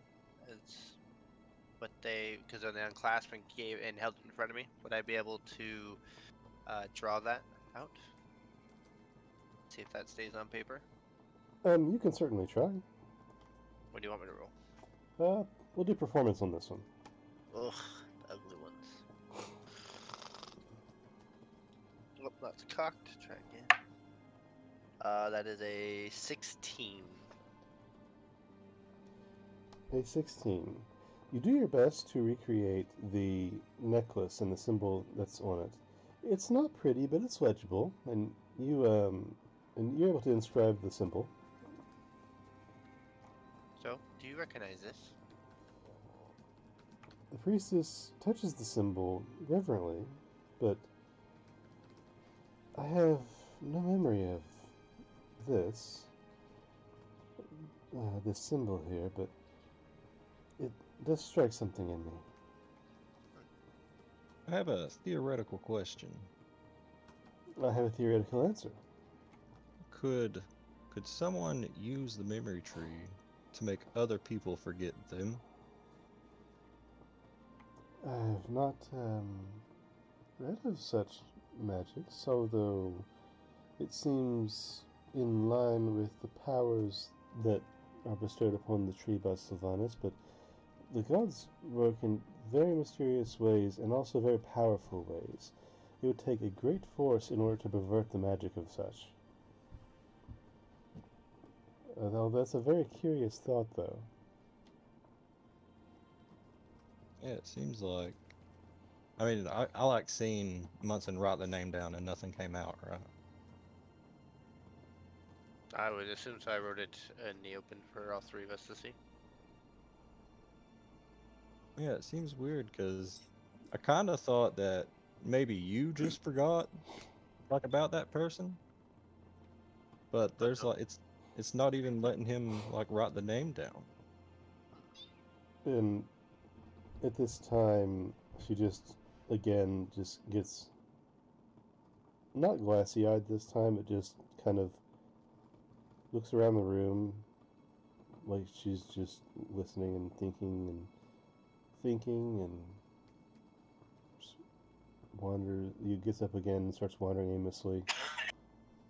It takes her almost a full minute this time to break out of this fog of sorts. And she turns around. I'm so sorry. My mind wandered and I just forgot where I was for a moment. Alright, this is a lot to take in, I guess. I'm sorry, what were we discussing? Were we talking about something? Do you have anything to ask Mr. Hale, as it seems that my dream will come back to me again, I'm sure, with more details. So, not to bring up any more disconcerting news or anything. Disconcerting news. Have we talked about something? Didn't you want to discuss your dream? We've already talked about it, unfortunately. Yeah. Every time we talk about it, my friend, your memory erases what we've talked about. Does that happen to us or anything? Or is it just happening to her? It just seems to be her. I'll say, my dream is very solid. It ain't going nowhere. You're not experiencing any similar symptoms at all. He'll just say, failing. Just stay here for hours, failing. But Pell will be like, I think I have a slight insight into what may be happening a little bit. Now, you know, you should understand more than anybody. I feel like Have you ever talked to Sylvanus or anything? Have you ever seen him in a dream or anything? Oh, I talk to him daily, and I've been gifted a couple dreams and visions by him, but they are rare and um, very well received and reverent. Well, Saloon's been, I've worshipped her for years, and I've always felt a strong connection. I've never really had too many like in-person visits by her or anything. But not too long ago, she had came to me in a dream, and I know another dream. I hope this don't mess with your head or anything. But she was telling me that someone seeks to betray her hollow darkness. Do you know a creature called the Mother Night Whisper? And at this, she seems very confused. Not like the dream, not like the fog that's fallen upon her before, but she genuinely looks at you confused. No, I've not heard of such a person or creature, being, what have you. That is new to me. Um, as for dreams, if it helps, he hasn't sent so many. Speaking of Sylvanus, anyway, not Saloon, but he has sent me personally very few dreams. But our greatest gift recently has been the gift he has sent us in Torin. Torin has been a great boon to all elves in the Rowanwood, and he was an obvious gift that, especially to Luceria specifically, that he was given, that all respect and hold dear as such a divine bestowment. That's amazing. It really is. It's truly one of our best examples recently of our true connection to Sylvanus and all that he provides. Now, you said in my other dream, the one with the supposed demon with antlers, you said that, that's not necessarily a dream or a vision, but could just be basically just something that I imagine, I guess. What if I told you that everything that I tell you or have told you about in my dreams of those have actually come true so far, except this last one? Dreams are very fickle, very ominous, very obscure. And I never said it wasn't a vision. It could be visions of the past. Maybe you think it's the future, but it could be of a different time. Maybe it could be different people. Maybe it could be any number of things. The gods work in furiously mysterious ways sometimes. What if I told you, Lessia Banefreeze was one of them in my dream, and meeting in front of this creature? That would be very I'm sorry. curious. Yes. He even had the runic symbols on her body.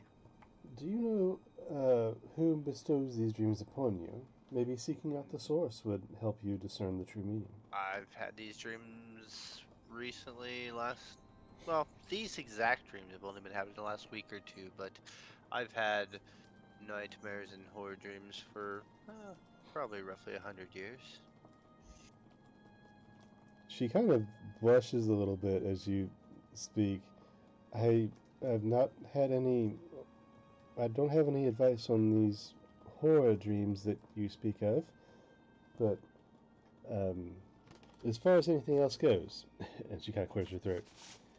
Um, if you do not know how these visions are bestowed to you, or dreams, or however you choose to classify them, maybe seek out any number of the gods of the Rowanwood. We are very spiritual and focused on divinity in the actual wood. There are many shrines throughout, and maybe you'll stumble upon your answer somewhere there. Sorry. Right.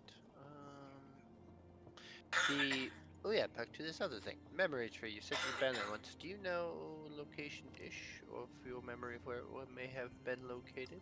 I think it kind of just. But she said that if she's been there before, then you would remember where it's at, or you would know where it's at. So if Well, she's actually been it's there. in the relative center of the Rowanwood. It takes some special navigating to get there, but it's nothing I could mark on a map. It's something that I would have to be leading to. But you have to also not be leading to it to get it Yeah, to but work. if she's been there, she might be able to take us there,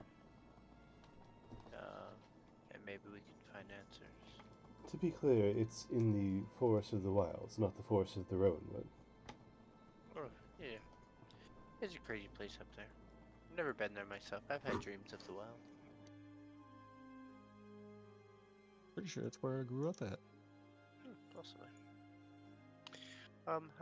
Have you ever heard of the god, Maestra? She's the, goddess of The goddess of all things arcane, yes. Yes. I dreamed of following her path once, but I never really liked her output at the end.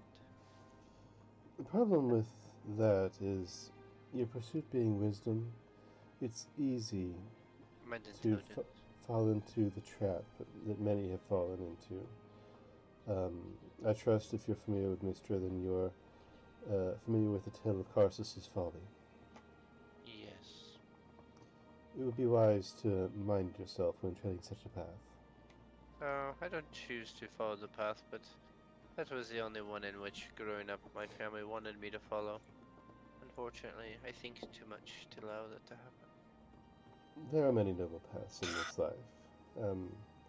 It is for us to decide which path is our own. Oh, I haven't found one yet. Okay, I appreciate your time. Out and of your efforts. curiosity, before Sure. you go, have you, in your travels, you or any of your companions, have you seen anything like our dear Torn that I mentioned? He's a fantastic creature and a gift to be sure, but I ask to wonder if there is any more like him that you've seen across the continent or elsewhere. We've not seen anything like him in. You see her speech stop. She goes foggy again. Well, this gets us somewhere, eh, Mr. Pale? What is? I wonder if What's she's wrong, having honey? maybe she has memory block. I'm sorry, forgive me. I'm lightheaded this evening. No, of Tauren, of that style of creature. Not that I've heard of the smaller versions, the pups, I would say, but of his power and nature, no, I've personally never seen one. But I have not been with Pel with all of his journeys, so I'm not sure on his behalf. Have I heard of anything like that? Or seen it? Roll a history check. Oh, alright, guidance beforehand. You know what? I gotta Okay. do it too, just because I want to see. Sure, go for it. I have a 5 in history. Who knows? Let me see. Yeah, I'm using my last. 19. I'm using my last lucky. Okay. 11 plus 14. No, neither of you, in any of your readings, experience, or tales from other places, have ever heard of anything like Tauren. Not in size, intelligence, magical ability, anything like that.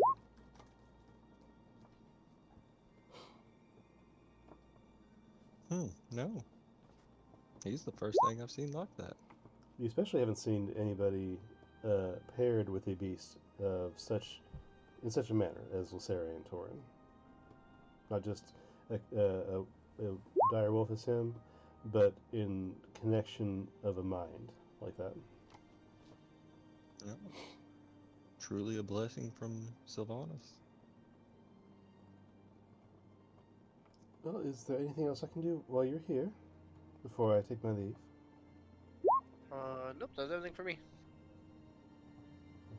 I don't know how familiar you are with others, but if you get to talk to him by chance, I'd tell him to keep an eye on that prisoner you guys have.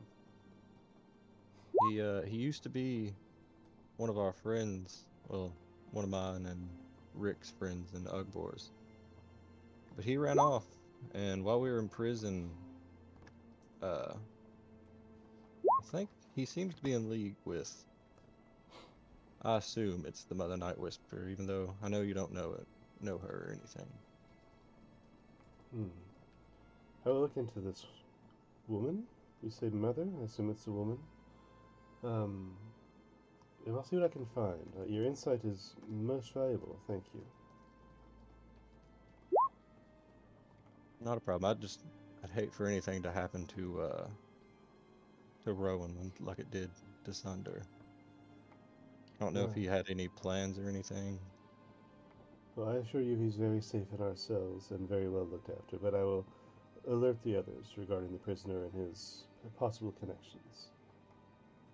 Hal, do you ever wonder of teleporting back to Sunder and see if we can see what happened in the aftermath?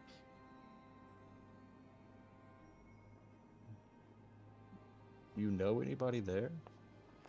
Have you tried, like, sending? I can teleport us there at any time. I just haven't had the great courage to do so.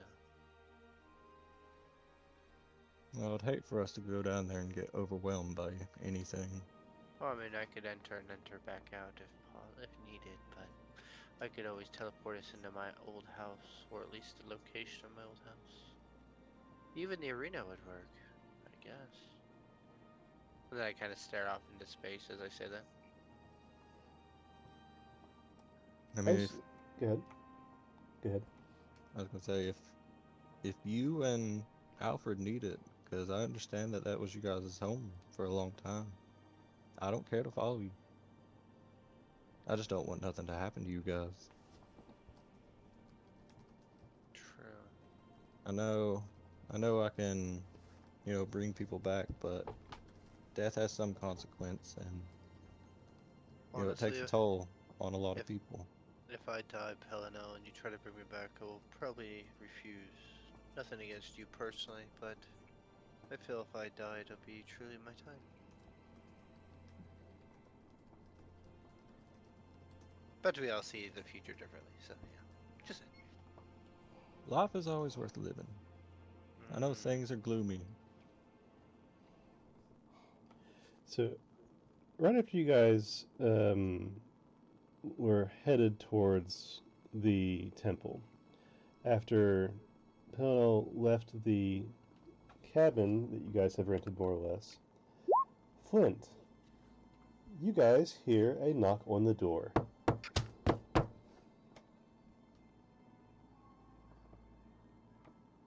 I believe that would be Flint and Squimbly and Rick in the room still. Am I correct? And I would assume I would be there as well because I. Oh yes, sorry, Alfred is there as well. I go ahead and open the door. You see the gentleman that was introduced to you as Debrock Ladorn, the halfling apprentice and partner of Mr. Flintenstall. Hi! Ow. Let him in. Alright. I step aside and let him in. You're welcome to come inside. The gentleman walks inside, and trained behind him is a creature of similar size, a halfling-sized frog, purple in color with a walking stick that sprouts a water lily out of the top of the staff. He's wearing a hat and a skirt made out of seaweed that's damp to the look. It has a shine to it. And Mr. Ladorn scans the room and finds Flint. I have done it! I found it! Rather, he has found it. Found what exactly? The flaw! The issue with our project! And he walks over, and the creature just kind of, with his tongue, licks his eyeball and then proceeds after him. I found the issue. And he takes out of his bag on his back a series of papers, which, when he pulls them out, he does so with a flourish that scatters half of them across the floor. Oh, he searches across the floor, just not bothering to pick anything up. He's just scattering them all further apart so you can see what's on the floor, and then finds the one he was after, picks it up and flutters it around and places it face side up on the table that he finds closest to him. Come.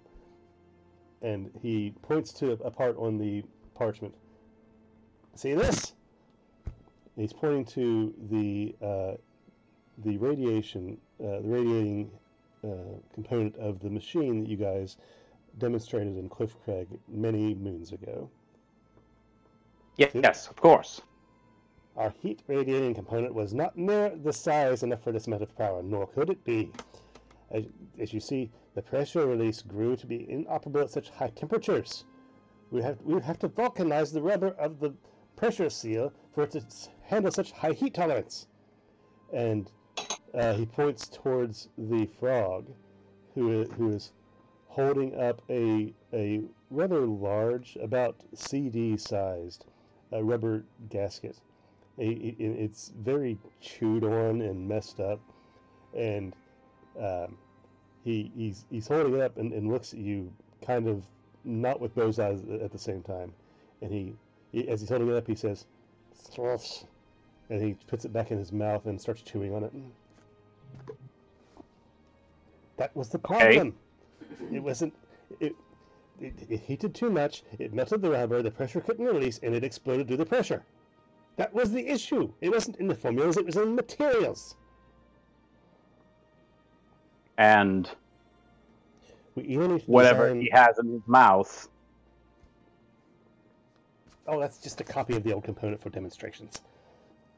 We either need to find a cleaner power source that can handle the power without outputting so much heat, or we need a bigger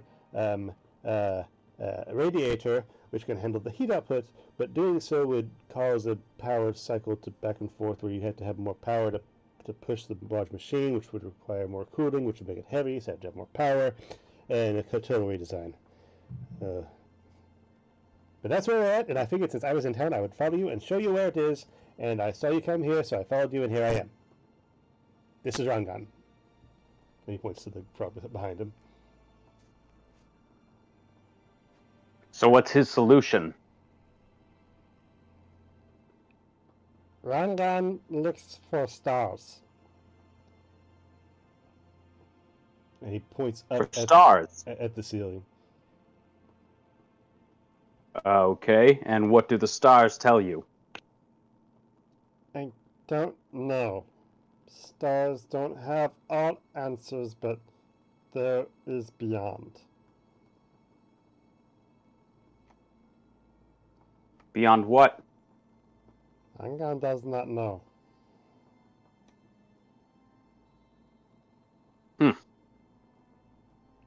Interesting. So what you're saying is that there could exist such a power source. Ooh. And you see he takes his staff and with a slight hand gesture flicks the top of it, and it just begins to spout water on top of his head to re-moisten his leaves.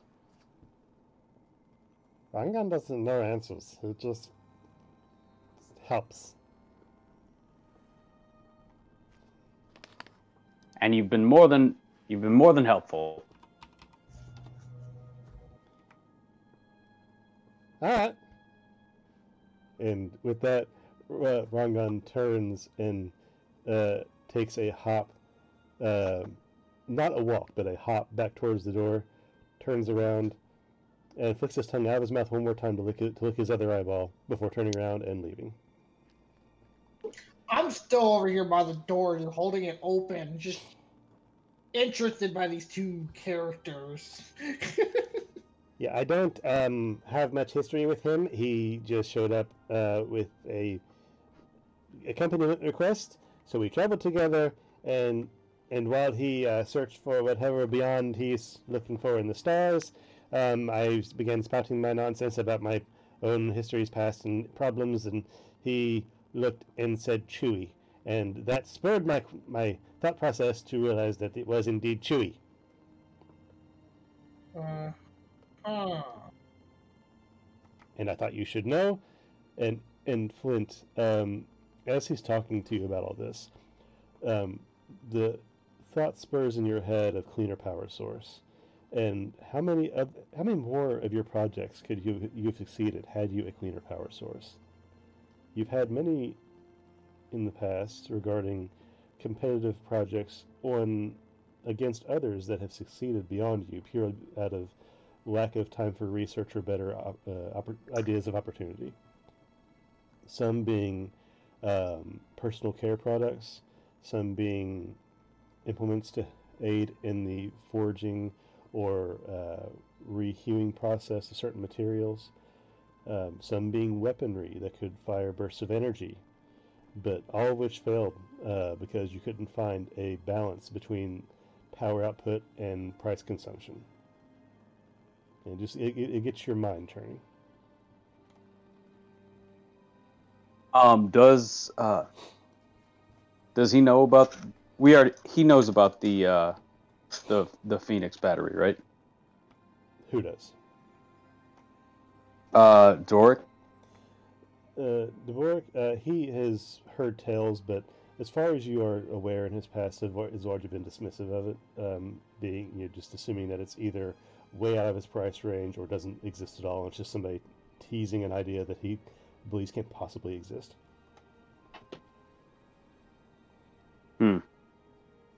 Well, I hate to beat an old horse, but if we're looking for a highly efficient power source...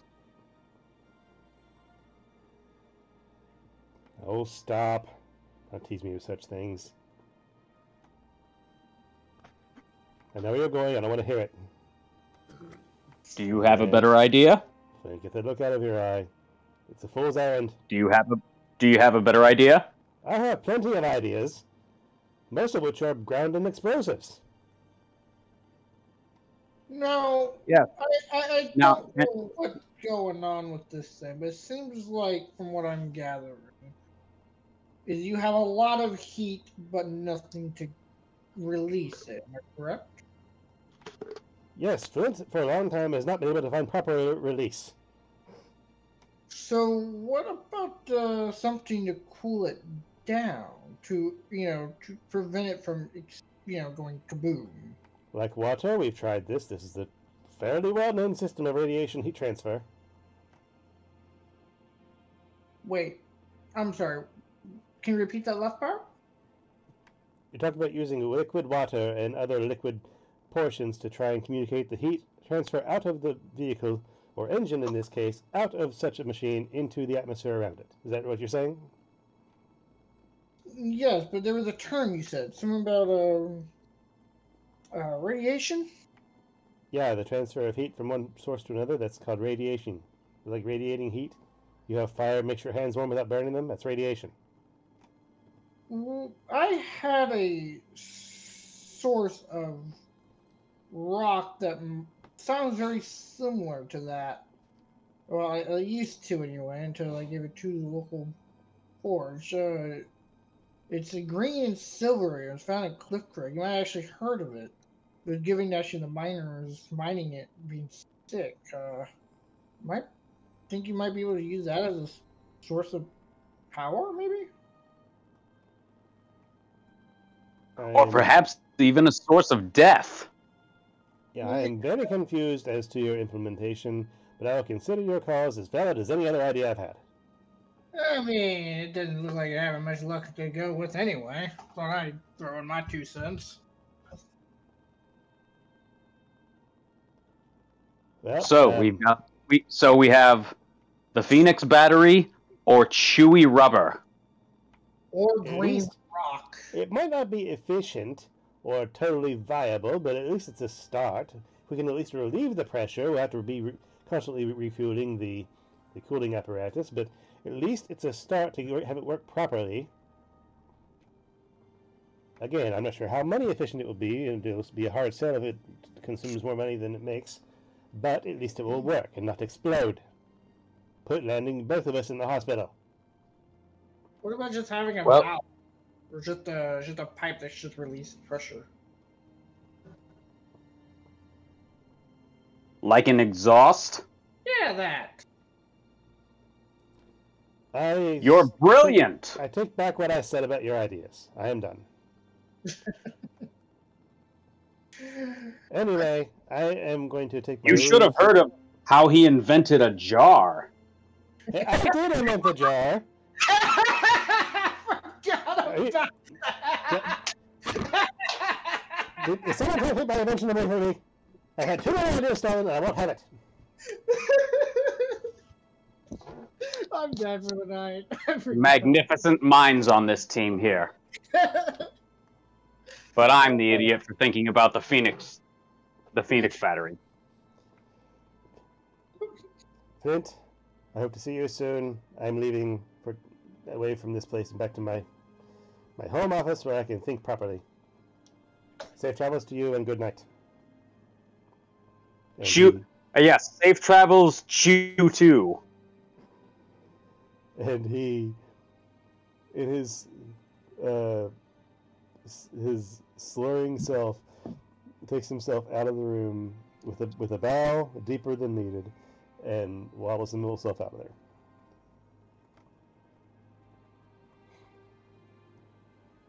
So, and with that, with everybody having interesting conversations at the close of the day, that's where we're going to end this session.